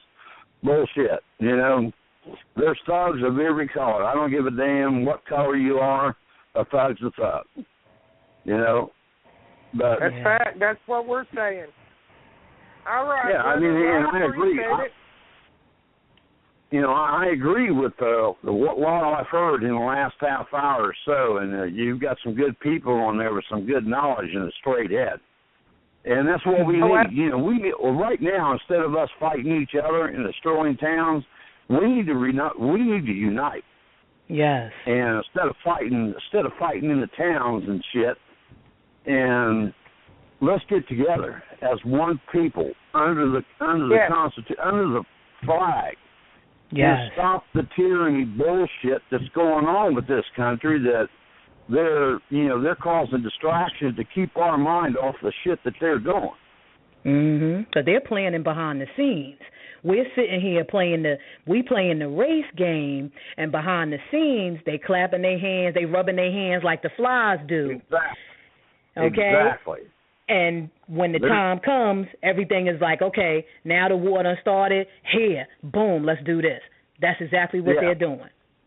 That's exactly what they're doing. They're throwing out a big distraction there. Yeah, and they're gearing them up to be the foot soldiers, you guys. When we collapse, and it's coming, they've already done one reset on the currency. The U.S. dollar is losing its value. They're trying to create they're creating one more currency. But what's going to happen? All these entitlement programs are going to shut down in an instant. These people have not been educated. They don't know what's going on. It's going to be sheer panic, lawlessness, the green light to murder. There's no accountability. They will start burning homes, burning businesses, killing people, raping people, cutting their heads off. All this shit is going to go down. I'm sorry. It just is. It's going to happen. Yeah. Oh, God. And that's how it's going to happen. Look what Hitler did in World War II. There wasn't any German barracks anywhere. They surrounded the major cities and executed people in the homes in the outlying areas and put their soldiers in there. Yep. And you won't get in and out of the city for nothing. And it's going to come before you know it in your sleep, just like all the bullshit that our POTUS has done while we're sleeping. He passes it at night. Not one single freaking congressman or senator does a damn thing about it, and the only person that can charge him with treason and impeach him is a sergeant of arms. Why in the hell hasn't sergeant of arms done something? But because I did a show on this, there's actually a video, 2009, and the European Union held a conference, and the president of the European Union, it's on video, 2009 said the new world governance is now in place. So this is not our government. He is the finisher. He's here. Listen, the only thing left to do to destroy the rest of America, he's already decimated the military. The banks and the corporations they have to take care of the people because we're going to fight, you see. We'll fight them. So now they're surrounded. There's foreign troops involved. It's a world military. It's not the U.S. military. And we're in trouble. So we got to educate. Well, that's exactly why he brought in UN troops. And a divided people are easier to conquer. That's exactly why he's brought in UN troops. And I've talked to thousands of soldiers and Marines that came back, in the last 4 or 5 years. I'm highly active in military operations and shit. And I haven't found one that said he would disarm or shoot an American person. But that's why they're going to have foreign soldiers coming in. Yeah, they're going to have the foreign soldiers. They're going to be the ones doing it. Right, because the foreign soldiers don't have to adhere to the Constitution. This is not their country, so they don't care. I mean, they don't have to conform to the Geneva Convention. Yeah. Well, y'all, I got some good news for the women out there. Listen, we know what treacherous bastards Islam is. We know what the Muslims do, right? We know what they do. They have no regard for their own people, let alone the infidels. They're going to kill us. But the good news for the women, if we strip our shit off and we run down the street naked and that bastard's eyes falls on you, he's got to kill himself. Oh, please. It's true. He ain't going to kill himself. Becky, send me a picture of that when you do that. Listen, no. So I'm going to appeal to all the patriotic women out there. When shit starts flying and you see why all the Muslims have come in and taken over the country and they own every convenience store and the mosques are popping up like friggin' popcorn in a popper, listen, they're here because they're going to be foot soldiers for the slaughter. Now, I'm just going to tell you this. Strip that shit off and run down the street. Let's go ahead and make them kill themselves because we can eliminate their... I'm just get naked and send me a video. Listen, brother, all you're going to see is a bunch of naked-ass women running up down the street going, No more Allah Akbar. You know, and these bastards are going to have to. They're just going to run into buildings with their eyes shut, and we take them out then or whatever. They got to kill themselves. But yeah, that's my joke for the day. Lena, you listen to Becky. She's speaking some good words. You women do these videos, and I will text Becky my email address, and I'll approve them. I will support you all 100%. Believe me. Thank you very much. So we need it. I'll send each one of you one of my collar stars. All right. Now Battle Cat, if you wouldn't mind, baby girl, give out the information how they can get in touch with you for the program that you're trying to implement. Tell them where they can go. They can go donate funds. I'll help you set up an auction. You people got no money out there. You have no money to spend. You got no money for spare. Then here's what we're going to do. We're going to ask you to find something that you might not want anymore that might have a little value to it. I'm going to put it up on patrioticwarriors.com on the auction site, and I'm going to let people bid on it so we can get some money into that account she needs so she can go out here and be a warrior for Christ, be a warrior for humanity, and continue to do what God has put her out here to do. Sister, go ahead. Amen. Okay, now anyone who is interested and who is able to donate, or even if you're not able to donate but you want to take a look at the site is teambattlecat.org. That's teambattlecat.org. And I'm also about to close, and I wanted to close with this particular scripture, because scripture and God is very important. And I know he listened to me curse and carry on, but when I get fired up, I get fired up. And the scripture is about us being watchmen. Those of us that do shows like this, those of us who write those letters, who make the phone calls, who go to the rallies, you are being a watchman for your country. You're being a watchman for your people. And so this particular scripture is fitting for being a watchman. And the scripture is Ezekiel chapter 33, verses 2 through 10. And it goes, Son of man, speak to your people and say to them, when I bring the sword against a land, and the people of the land choose one of their men and make him their watchman, and he sees the sword coming against the land and blows the trumpet to warn the people, because this is what we are doing. We have to warn the people. Then if anyone hears the trumpet but does not heed the warning, and the sword comes and takes their life, their blood will be on their own hands. Since they heard the sound of the trumpet but did not heed the warning, their blood will be on their own head. If they had heeded the warning, which is, again, what we are trying to do, patriots out there who are listening, we are the watchmen and you need to heed the warning, they would have saved themselves. But if the watchman sees the sword coming and does not blow the trumpet to warn the people, and the sword comes and takes someone's life, that person's life will be taken because of their sin. But I will hold the watchmen accountable for their blood. Son of man, I have made you a watchman for the people of Israel. So hear the word I speak and give them warning for me. When I say to the wicked, you wicked person, you will surely die, you did not speak out to dissuade them from their ways. That wicked person will die for their sin, and I will hold you accountable for their blood. But if you do warn the wicked person to turn from their ways, they do not do so, and if they do not do so, they will die for their sin, though yourself will be saved. So in any case, we need to be the watchmen. We need to be the watchmen for each other and for this country while we still have it. And I thank you, Becky, and I thank you, listeners. I thank you, Barbie, for having me on. It was a great pleasure, and I appreciate it. And I can't wait to be back on again. Amen, well, we appreciate amen, it, and amen. Thank you. Thank you so very Bobby, much. Baby girl, that was powerful. I had goose pimples on my goose pimples. God bless you for that word, man. I'm telling you, it spoke to me.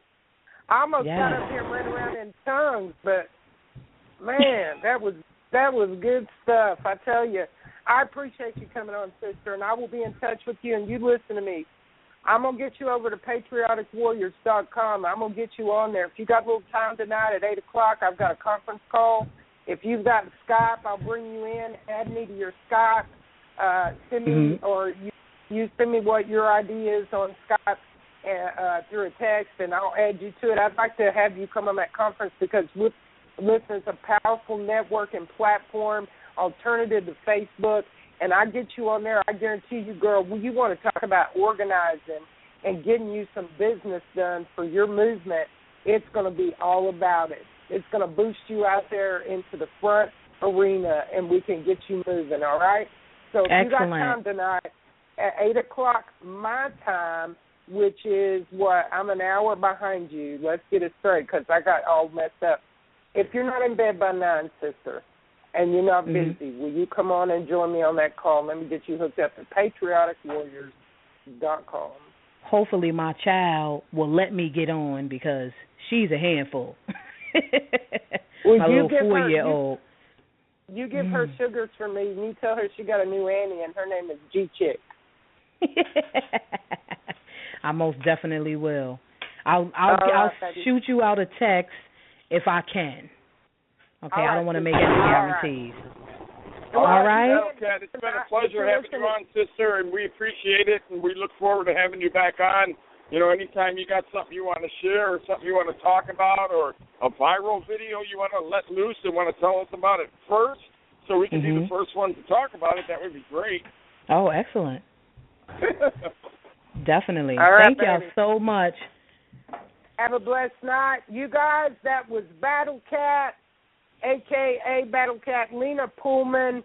What a woman and a sister and a warrior. She is in this battle with us, and she's standing up against the thugs and for the black community and humanity in general. This is Becky and Bobby. We're going to keep the show rolling. She's left the studio now and has to go on about her life and be a mom for a minute. Bobby, damn, what? Yes. Yeah, you know what? I enjoyed the interview. That's the kind of interview that I just want to sit back and kind of listen. You know what? Because you two can kind of cut it up, and you've got a lot in common in a lot of areas. So, you know, it's better for somebody like me to just sit back and just kind of absorb it. But you know what? I want to talk about something now that, you know, we have a minute. Friday's show. We're going to be talking with one of the miners from the Sugar Pine Mine in Oregon, Danny. I can't remember his last name, and I feel bad that I can't remember it right now, but I'm sure most of you know who he is. He's the one that went before the city council, and they did a video on it, and I believe it went viral. His video with Blaine Cooper, them sitting down and talking, went viral. Talking about the burning of, you know, cabins and stuff like that. Not that the BLM was doing that, but the BLM has been known to do that in the past. But he will be joining us Friday at 4 p.m. Central Standard Time here, and he has not done any other podcast that I know of to this point. So hopefully we're going to be breaking some news and bringing you some information. There's going to be a lot that he cannot talk about. We've already made that clear with one another. That's fine. I mean, there's a lot of things that a lot of people can't talk about when they're involved with court cases and stuff. But, I mean, that's a big story right now going on in Oregon, you know, and that whole Sugar Pine Mine thing. Yeah, that's going to be interesting to find out what's going on. You know, I have my own feelings about the whole BLM all of a sudden popping back up again and the whole mine thing coming into play while we've got the Jade Helm going on. And I think it's meant to cause more disruption. They saw, you know, call it conspiracy, call it whatever. I just watched the trend of things that happened. We saw what happened at the Bundy Ranch. We saw the way the Patriots responded against the BLM and even the law enforcement there. Hey, by the way, that sheriff, I don't remember who his name is or what his name was out there that didn't stand up for the people in Nevada, and that where it was. The Bundy Ranch is in Nevada, isn't it, Bobby? You talking about Sheriff Mack? No, it wasn't Sheriff Mack. Whoever it was, their sheriff. Oh, you're talking about the sheriff from Nevada itself? The one that was in the county for Bundy, and he didn't protect him. Oh yeah, I don't remember his name. I don't remember his name at all. Okay. But anyway, for him, I just want to let him know if he gets to hear this, you're a piece of shit. But anyway, the Bundy situation may have been a precursor. You know, this regime, Bobby, this New World Order, Agenda 21, the BLM, and all the other thousands and thousands, literally, of umbrella companies that are hidden in corporations that all are a part of the program to shut America down, the world down, and bring it together as one entity. I can't help but think, well, maybe Bundy was to get our reaction, and then maybe the mind thing was staged to take our mind off of Jade Helm. Hell, I don't know, man. Who knows why they do what they do? They're a bunch of sociopaths. I mean, they're freaking nuts. They really are. And they always are trying to keep us on our toes. They're always trying to keep us confused. They're always throwing this thing and this thing at us. And, you know, yesterday I was totally blown away by this, Bobby. Did you see where Congress, the Democratic Party, voted against a trade agreement against Obama? And Obama was actually standing with the Republicans, and the Republicans were standing behind Obama. And it made no sense to me because we know he's trying to erase the borders. Hell, he has. He's opened the borders up for the TPP to come in. Yeah, and one of everybody's heroes that everybody brags about, Ted Cruz, guess where he was? Behind Obama. He voted the same way Obama did. Well, Bobby, I'm not getting it because they're saying, you know, that they voted against it because it wouldn't be a good thing. But what they were voting against was Obama didn't want the TPP or Obama did want the TPP. Hell, you never know what they're doing. But all I know is that made no sense at all to me yesterday. I'm still mind-boggled, and I've got to do some research on that. It made no sense to me. The Republicans behind the Democratic piece of shit usurper, who's actually not a Democrat at all. He's a friggin' he's a spy. He's a usurper. But you know what I'm saying? It just made no sense at all to me yesterday. Well, yesterday Thomas Mick had posted on his page that I guess the Supreme Court voted against the TPP. And I guess that it's not going to happen, but I mean, I think it's a little bit late for that. It sounds like it's already a done deal. And then one thing that I wanted to bring up that you brought up about the Bundy Ranch and, you know, the Sugar Pine Mine and all that, there was a video that came out a couple days ago that shows you the maps of the underground tunnels and where they're at and where they're running around the country and everything. And kind of funny, but there's one that supposedly that runs right along the Hope Bundy Ranch and also by the Sugar Pine Mine and by a lot of other things that are going on right now, like the Jade Helm stuff and everything else. I encourage everybody to please, if you can't find it anywhere else, go to the Rage Against the Regime podcast page or the news page and look up the information that I'm telling you about right now.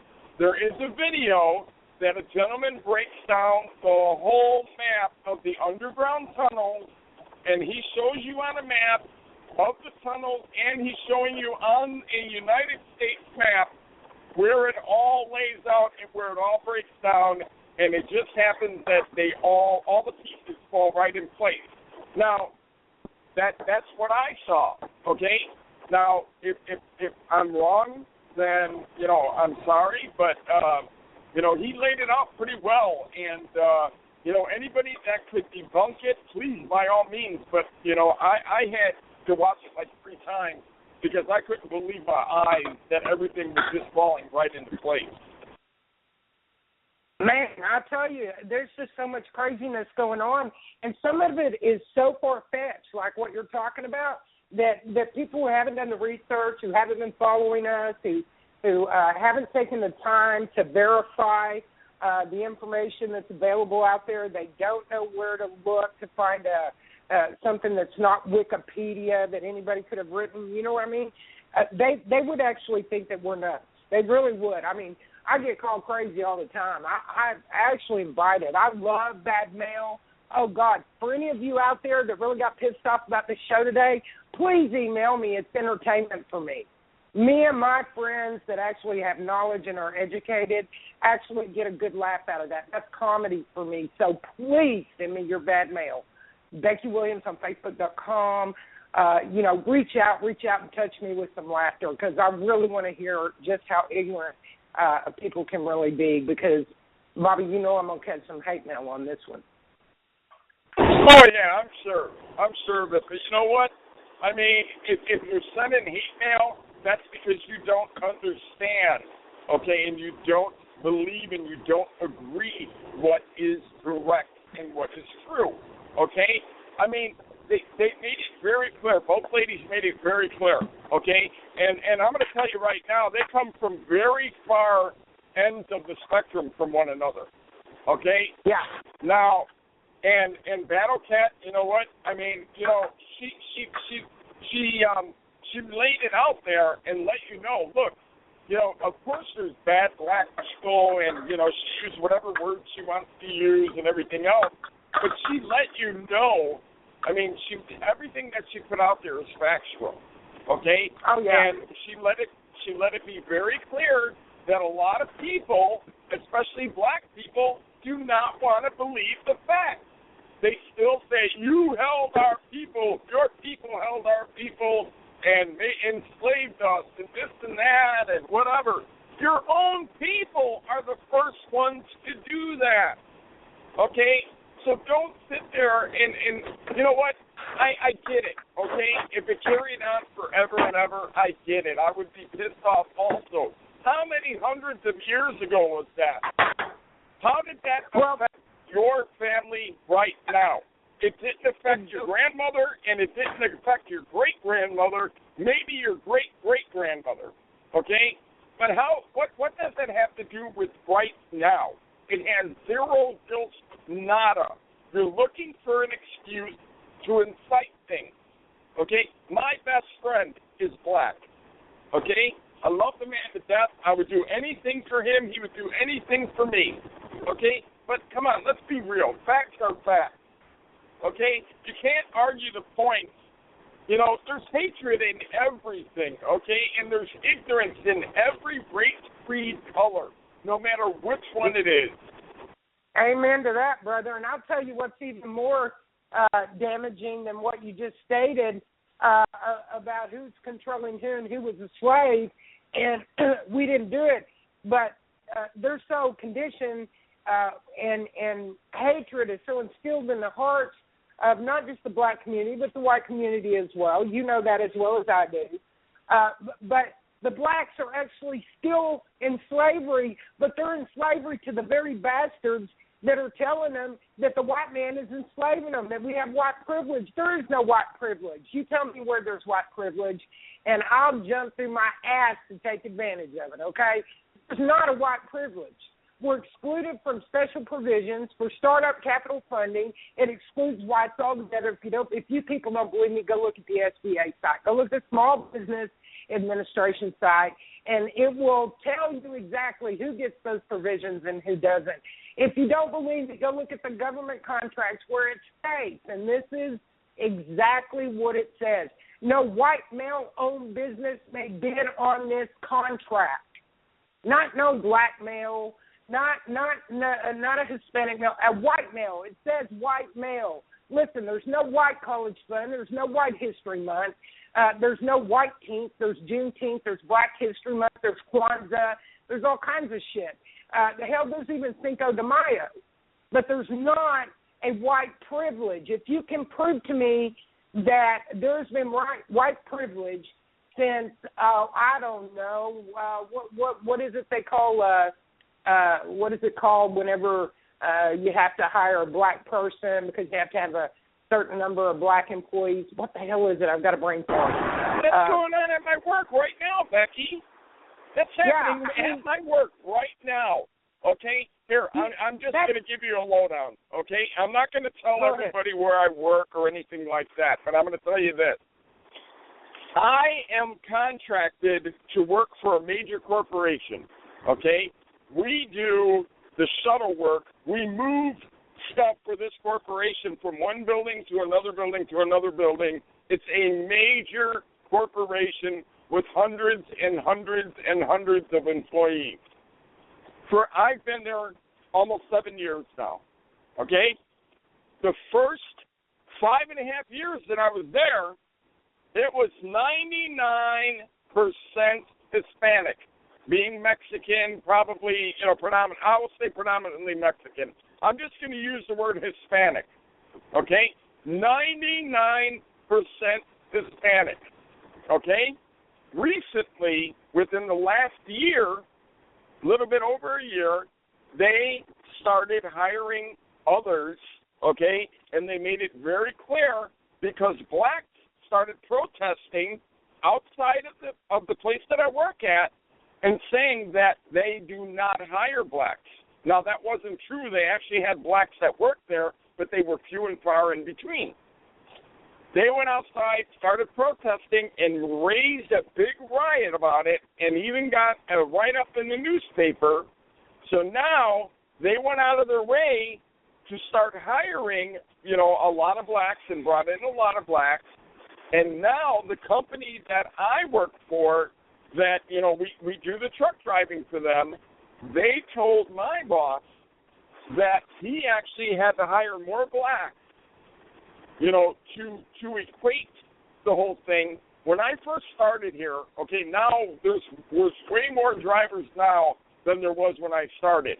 When I started, there was probably like 4 or 5 drivers. Now there's like 30, okay? When I first started, there was like 3 white guys, a black guy, and a Mexican guy, okay? Then all of a sudden, he started hiring, more Mexicans and more Mexicans and more Mexicans as truck drivers. Then he brought in a couple more blacks. Well, I'm the only white person that works for my company right now as a driver, okay? And there's a lot more blacks in and a lot more Mexicans. I know that really doesn't really mean anything, but to get to the point of what I'm trying to say, it's actually exactly what you were talking about, okay?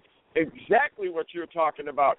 They forced the hands and made them, even the company itself, went out of their way to go out to get more blacks because they were raising a ruckus about it.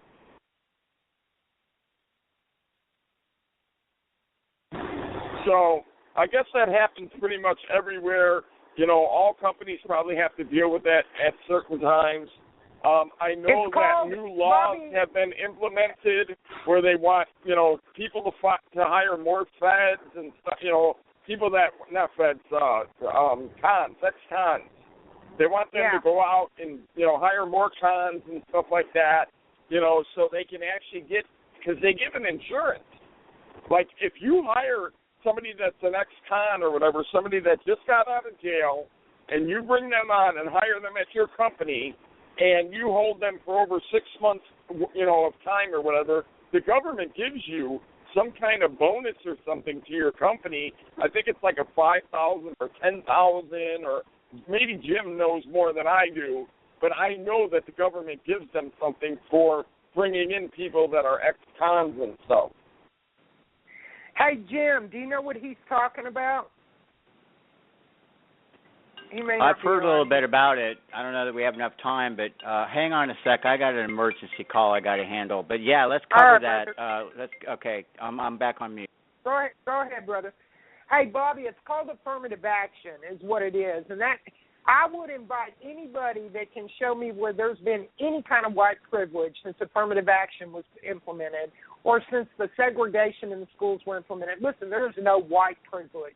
Whatever friggin' ghost the government comes up with and the media comes up with, people friggin' believe. I'm telling you right now, it's a no-seer. It's not there. It is not truth. There is no white privilege. And when we had Sunette Bridges on the show, I asked her specifically because I see a lot of parallels even in the semantics of the movement, that the words that they use for the movement in Africa. And right now there's a white genocide going on in Africa, period. It's the truth. There's literally only 4.5 million white people in all of Africa, and they're being pushed out into these shanty towns, into these basically dump grounds to live with no provisions, and the government refuses to give them any benefits. What's happening is it's called the Black Empowerment Program. It's BEE. That's an acronym. And I can't remember what the other E stands for, but it's Black Empowerment something or other.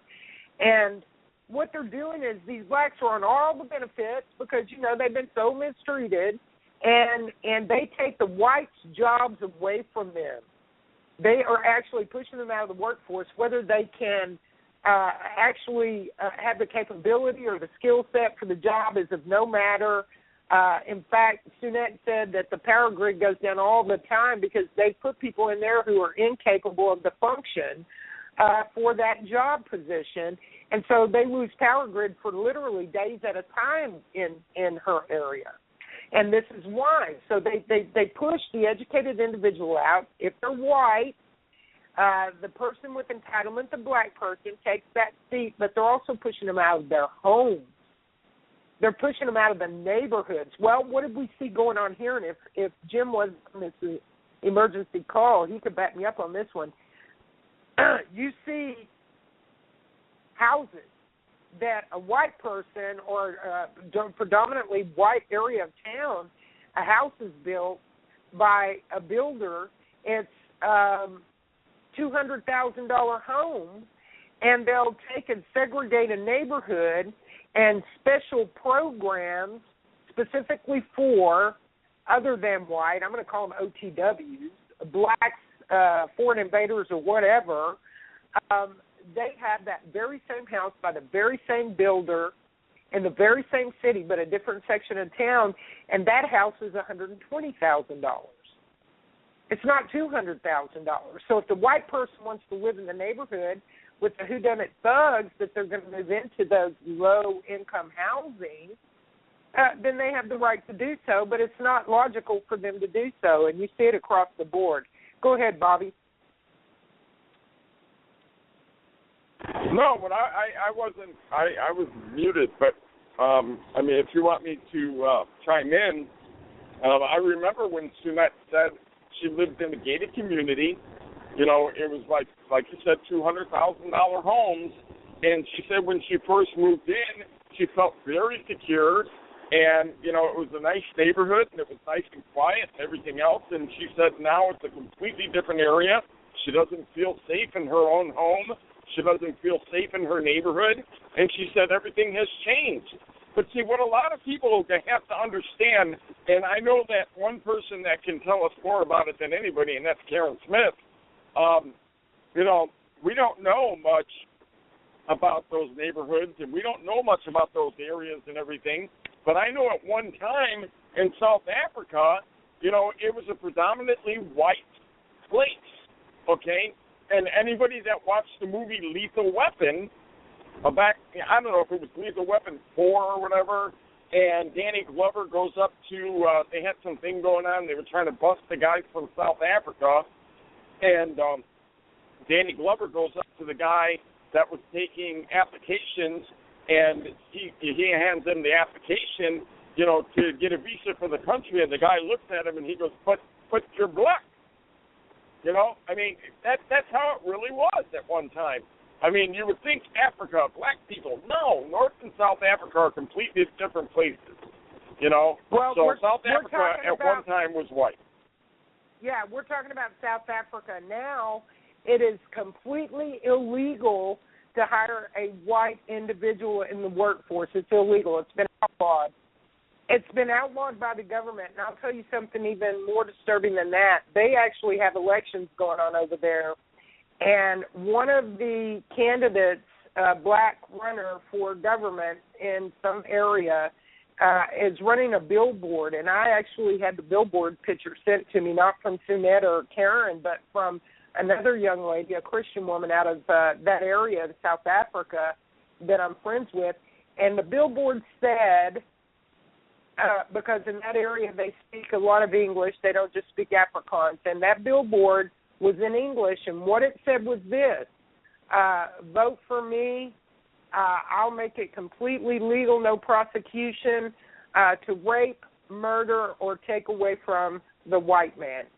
That's on a fucking political billboard, pardon my language. You hear me? On a political billboard in Africa. So I asked Sunette, I said, Sunette, let me ask you a question. I know where y'all are right now. I see the racial divide in this country right now. The government is actually, that's their agenda, and they are pitting the blacks against the whites, but in a violent manner. They're instigating violence and giving them the green light and telling basically, there's no repercussion. No matter what you do, the media is not going to report on it.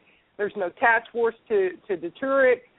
We're being attacked by our government and using the black, ignorant black population, not the educated. That like we've spoken, there's good people in every race, but they're using the ignorant, uneducated, welfare-riding, generational cursed, violent offenders to go against the white people, and they're killing us. And now the government is going to give 500,000 jobs to the foreign invaders, giving the jobs and the money and the industry to foreign invaders, calling them refugees and blacks. They're giving them special, programs and provision. And then they're still saying we have a white privilege. Listen, people, this isn't a racial thing, but I will tell you this. As a white person, we better fucking rise up. And when I say rise up, I'm not talking about violently. You better start letting this government know and the rest of the world that we're not going to put up with that shit. We're a human race. We're not a divided race, and we're not going to tolerate this anymore.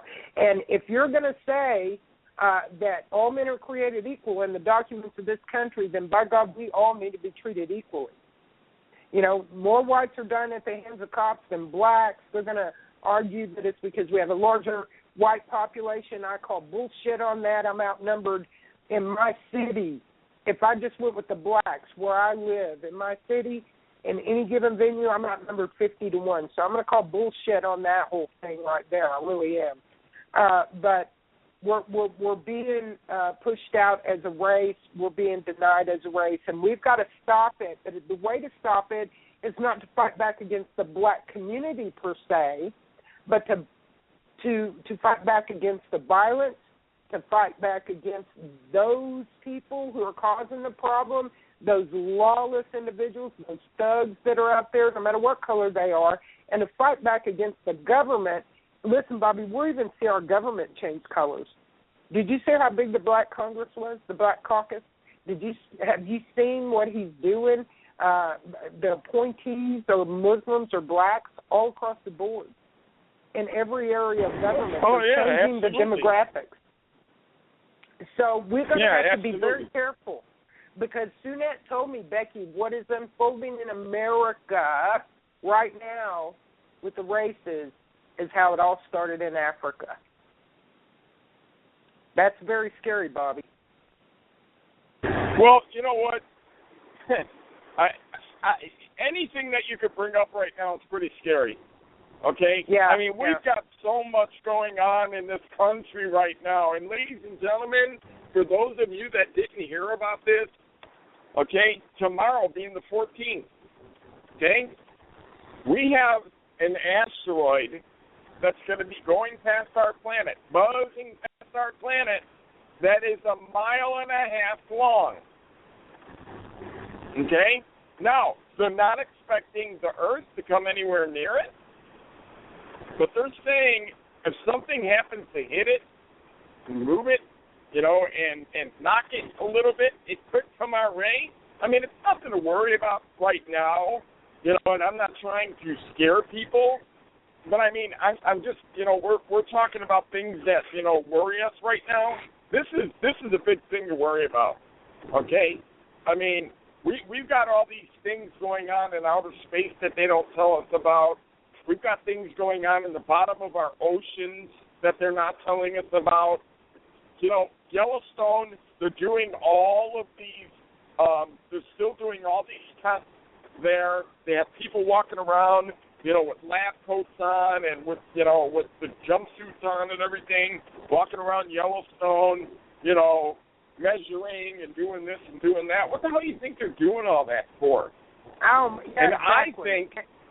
I think the reason why all these things are happening right now and this whole Jade Helm and everything, I think the reason why they're practicing and doing exercises and everything else, I mean, I'm just telling you guys what I think. I think that there is going to be some kind of major natural disaster of some sort that's going to happen here, and they know about it, and they're not telling us about it, okay? I think that's what they're preparing for, and they have no idea how big it's going to be and what the magnitude is going to be, but I think that that's what this is all about, okay? Now, I told you guys the other day, Monday, I said, Sunday night, when DOJ goes on TV on a Sunday night and said, we got to worry about all these terrorist organizations and they're using mainstream media against us. Yeah. Okay? First of all, using mainstream media against us, they control the media. They control the internet. The FCC controls it. If they don't want us to see it, we don't see it. But every time they go on TV and they talk about this stuff and they bring it up and this and that, guess what happens, ladies and gentlemen? A false flag. Every time. Okay? And look what just happened. That thing that just happened in the other country. What was it? In France. In France, these guys text something. Not text. What is that stupid thing? Twitter. They tweet something. Oh, blah, blah, blah, this and that. In France, boom, something happens. Blah, blah, blah, whatever. In England, boom, something happens. Okay? Then here, they tried it in Texas, in Garland. The day before, they tweet something. La, la, la, la, boom. They tried it in Texas, but guess what? Didn't happen here. I mean, I don't mean here, meaning in Texas. I meaning in the United States. But, ladies and gentlemen, they went on TV Sunday night, okay, and they started saying, oh, you got to watch out because, mainstream media, they use that against us and this and that, and that's how they do terrorist acts against us. And guess what happens 2 days later? We get a warning by ISIS that they're going to do a cyber attack on us. Oh, really? Where did this come from? DOJ was talking about it Sunday night on TV, ladies and gentlemen. They were on TV. Campbell, or whatever the hell his name was, is on TV talking about it. And then and a day or two later, we get a threat, that they're going to do some kind of cyber attack on us. Then we get another threat. They're showing pictures of little homemade bombs with ball bearings in it and nails and, they showing the vest, the bomber vest and all this other stuff for the suicide bombers and everything else. Well, we were just warned about it on Sunday. Now all of a sudden, Monday and Tuesday, they're showing pictures on Twitter of it. Yeah. Now tell me they don't have something to do with it. Oh yeah. Tell me they don't have something to do with it, please. Of course they do. Of course they do. So we need to be really, really, really, really, really, really cautious about our surroundings. Listen, Bobby, we got Memorial Day coming up. What a better time to hit us with something devastating. Oh, I'm all over that. I'm already all over that. And you know what? I'm not. I don't even want to say where I'm going to be. I mean, I've already talked about where I'm going to be and stuff, and I've thought about that after talking about it on the show. Probably wasn't such a good thing to say and all that.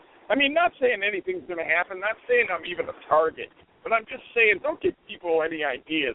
But Memorial Day and 4th of July, okay, would be probably a prime target. And I don't think we're telling you guys anything. I don't think we're breaking information or breaking news to you. But like Becky said, be aware of your surroundings.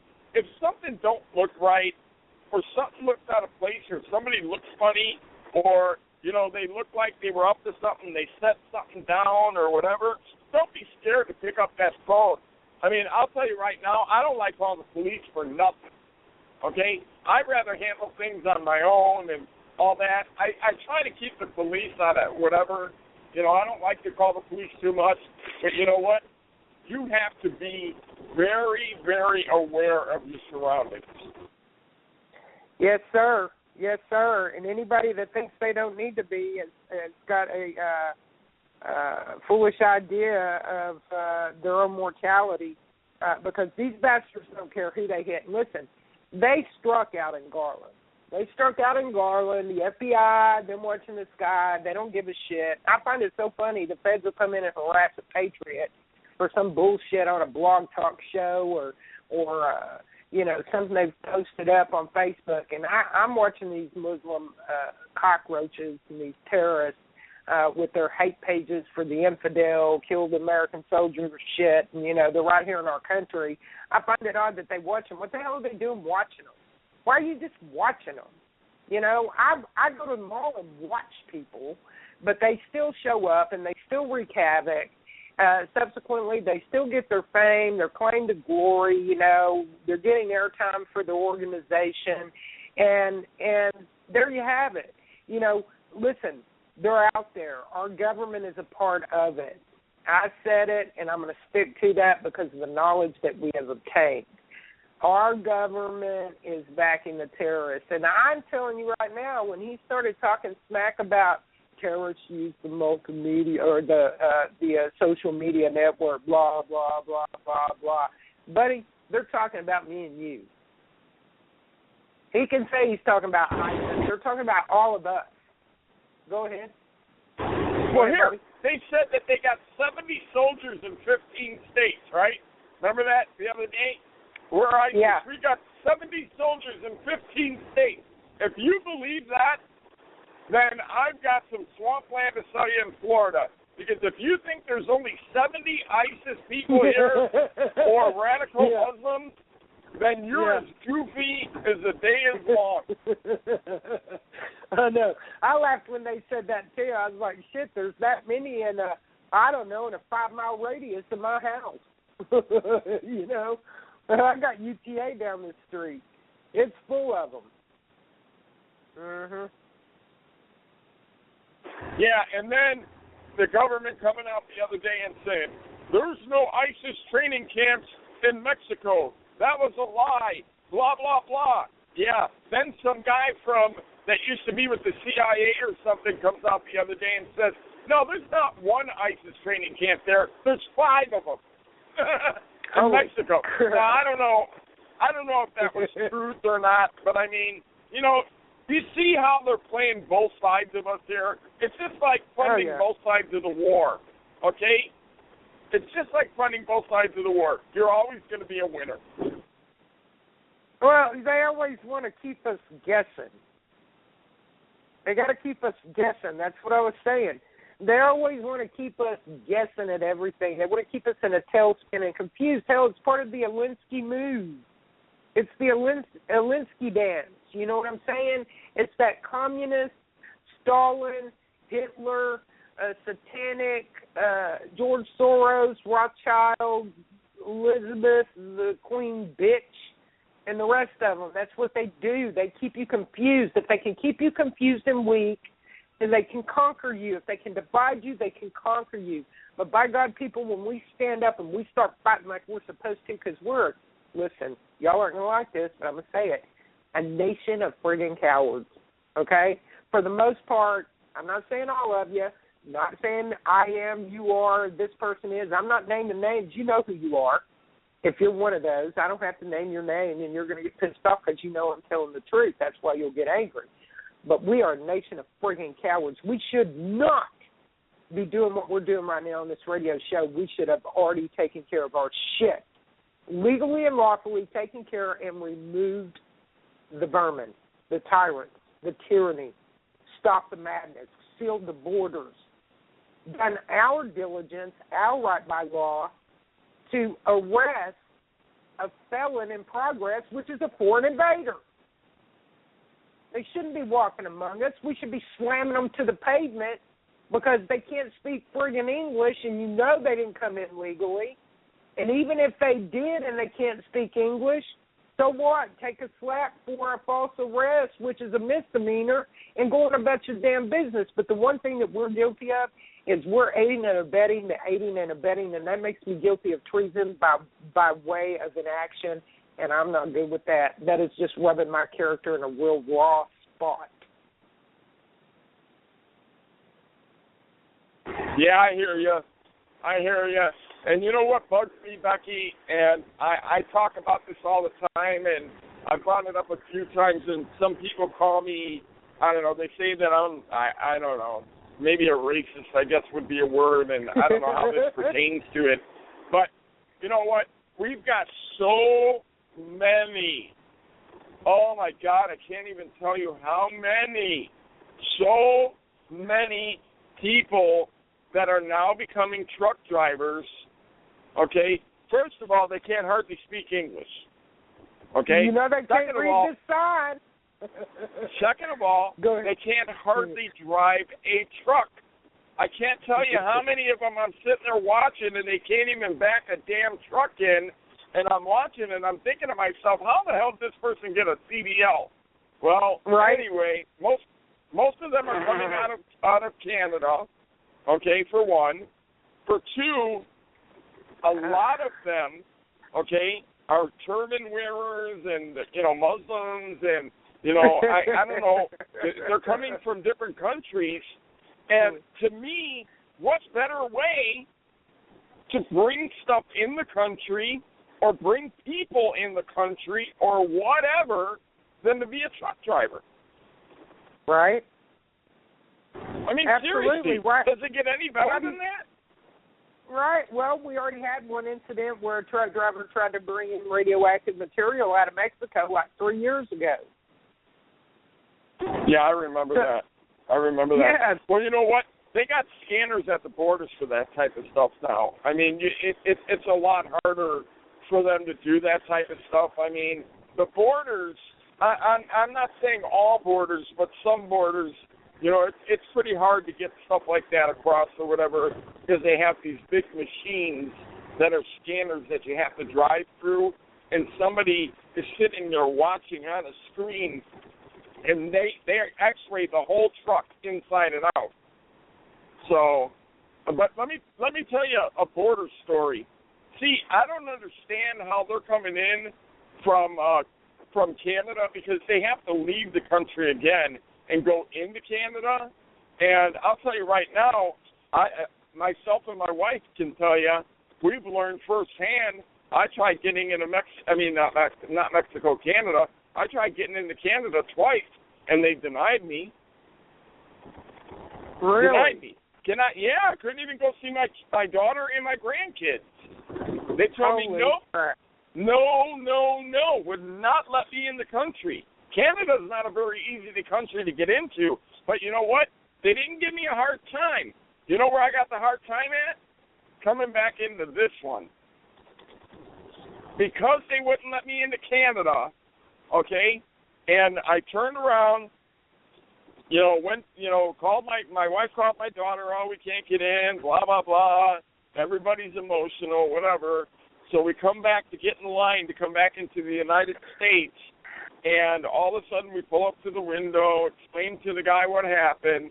So all of a sudden, he gets on the radio, and out comes all these Homeland Security guys walking with these broomsticks and stuff to stop my car electronically if I try to take off. And they pretty much surrounded my car and walked us into the garage where they sat there and tore my car completely apart. Jesus Christ. I'm not even kidding. Ask Denise. She'll tell you.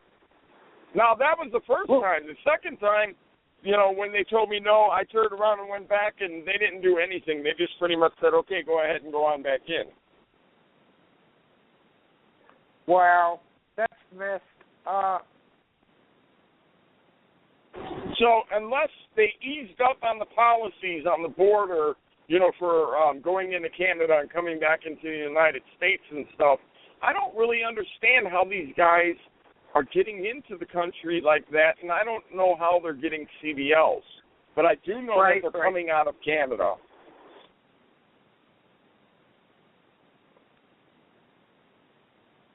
Well, I know that for many years Canada has harbored terrorists, giving them asylum. That's fact. That's not hearsay. That's based on knowledge, factual proof. We've had many run there for asylum, and we know that in the sequester that Obama pulled, that bullshit he pulled in, I think his third year of office, we can't get together on a budget, but I'm going to go spend $1.7 billion on golfing and vacation, so fuck you, America. You know that one. So he calls for a sequester, shutting everybody down. Congress got a raise. In 6 weeks, I went on the .gov site to see who was getting cut, what agencies were getting cut in pay, and, where they were going to make all these cuts. And for 6 weeks during that sequester, we had absolutely no Border Patrol whatsoever on the Canadian border. I shit you not. I looked it up.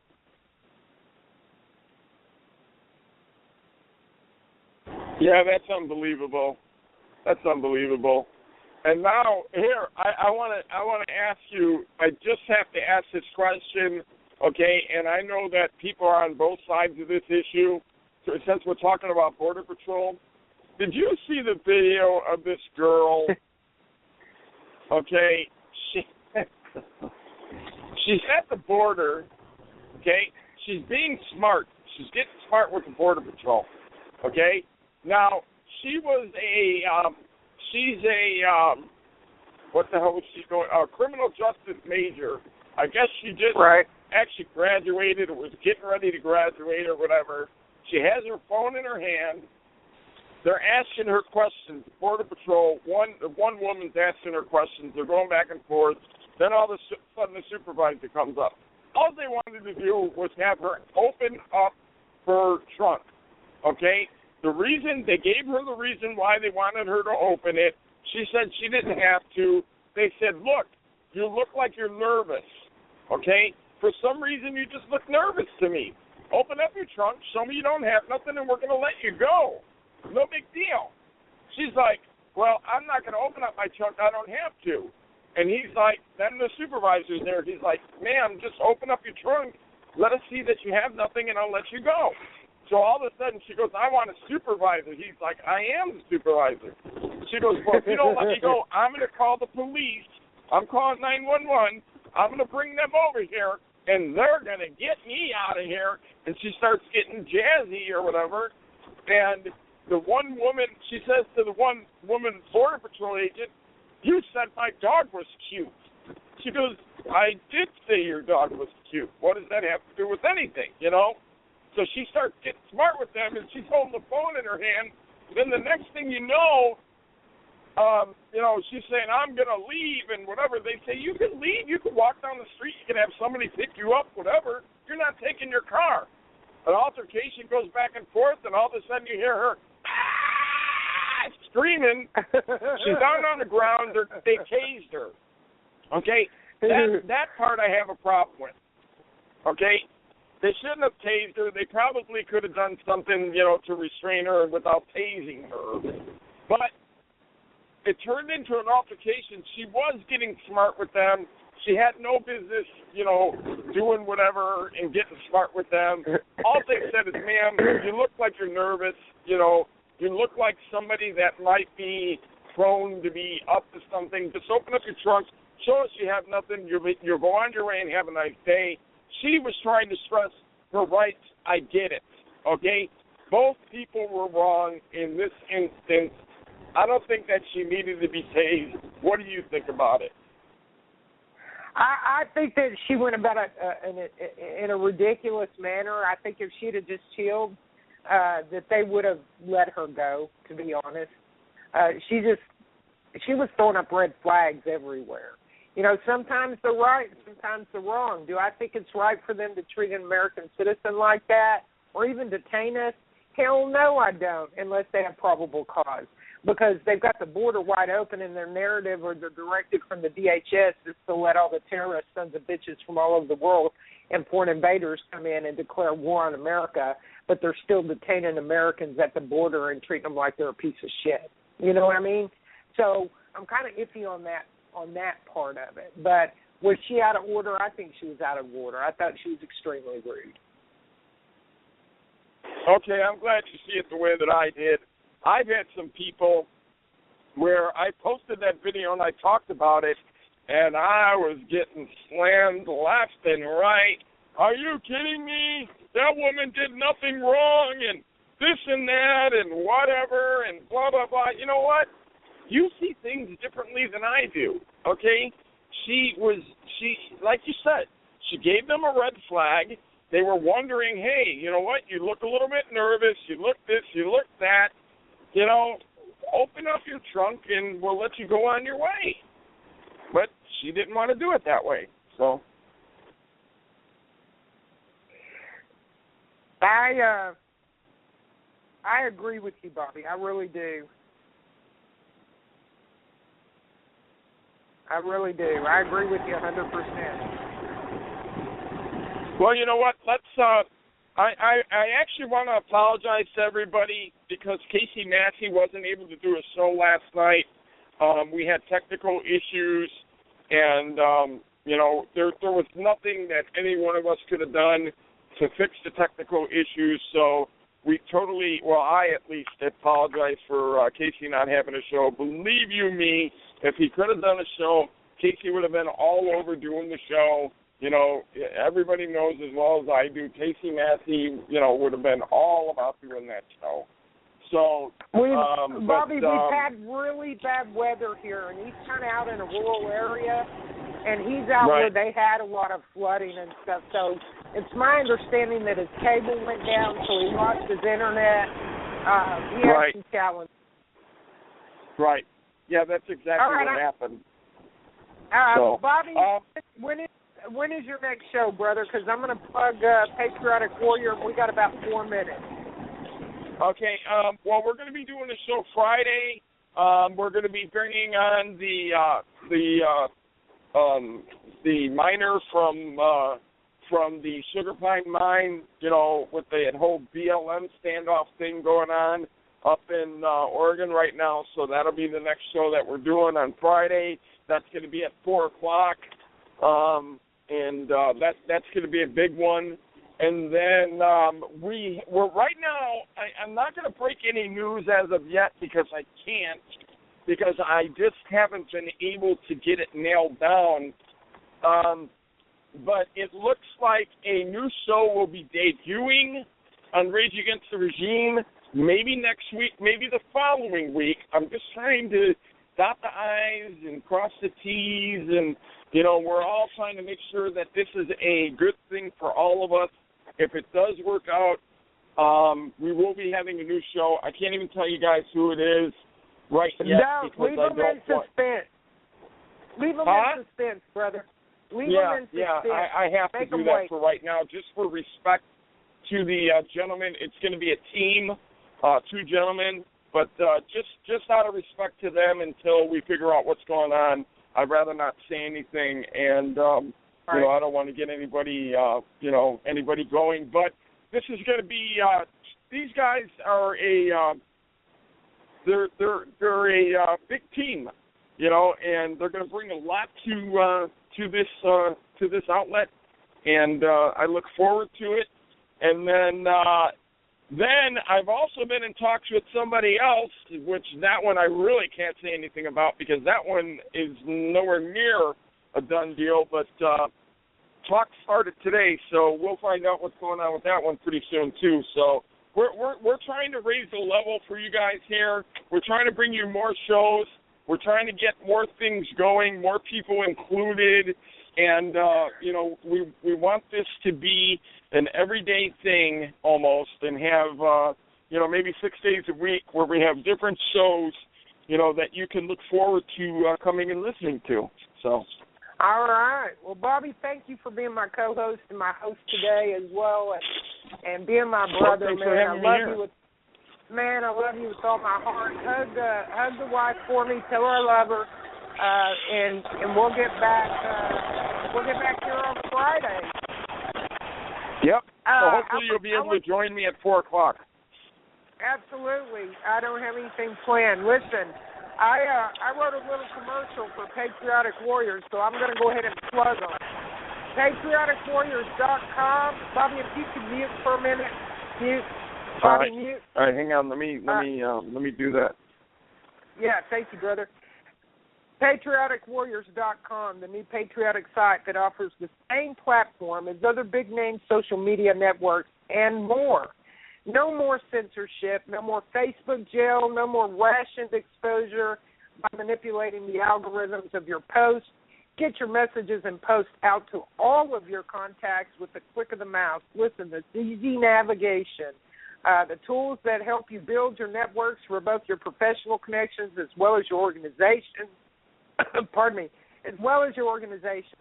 The first secure patriotic site on the web that also offers you your own personal web store and auction page. That's right, folks. Imagine the possibilities. Fundraisers, goods, services, and advertisement all in a single location. Tech support representatives are available to help you navigate and troubleshoot any issues, i.e. user challenges. That would be me, folks. Listen, take a test drive. You'll be glad you did. You can reach PatrioticWarriors.com at PatrioticWarriors.com. Go give a look. We'll give you a tutorial. We'll bring you onto Skype, navigate around the site, let you take a test drive, see what it's all about. But I'm telling you now, I'm on Patriotic Warriors. I'm going to eventually get away from Facebook altogether. I'll keep my pages. I'll continue to communicate on Facebook. But I'm telling you now, folks, we finally have it. The answer to the Fed book issues dictating what we say, what we post, who sees it, and putting us in timeout for exercising our First Amendment rights to speak.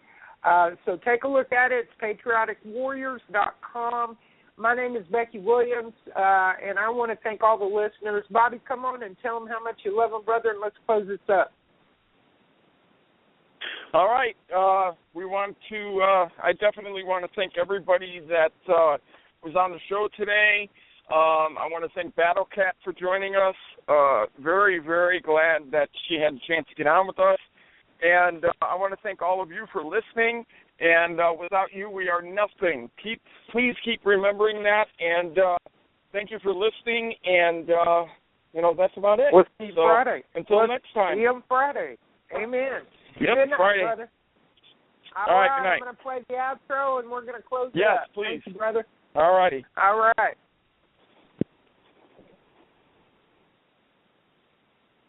I can find the daggone thing. Bear with me, You press the button.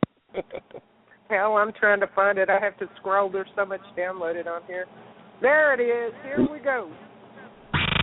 Thank you for listening to Rage Against the Regime Radio. Don't be a stranger. Please like our Facebook page and follow us on Twitter at RATR Podcast. And feel free to leave some feedback whenever you listen to us. You can also email us at rageagainsttheregimepodcast@gmail.com.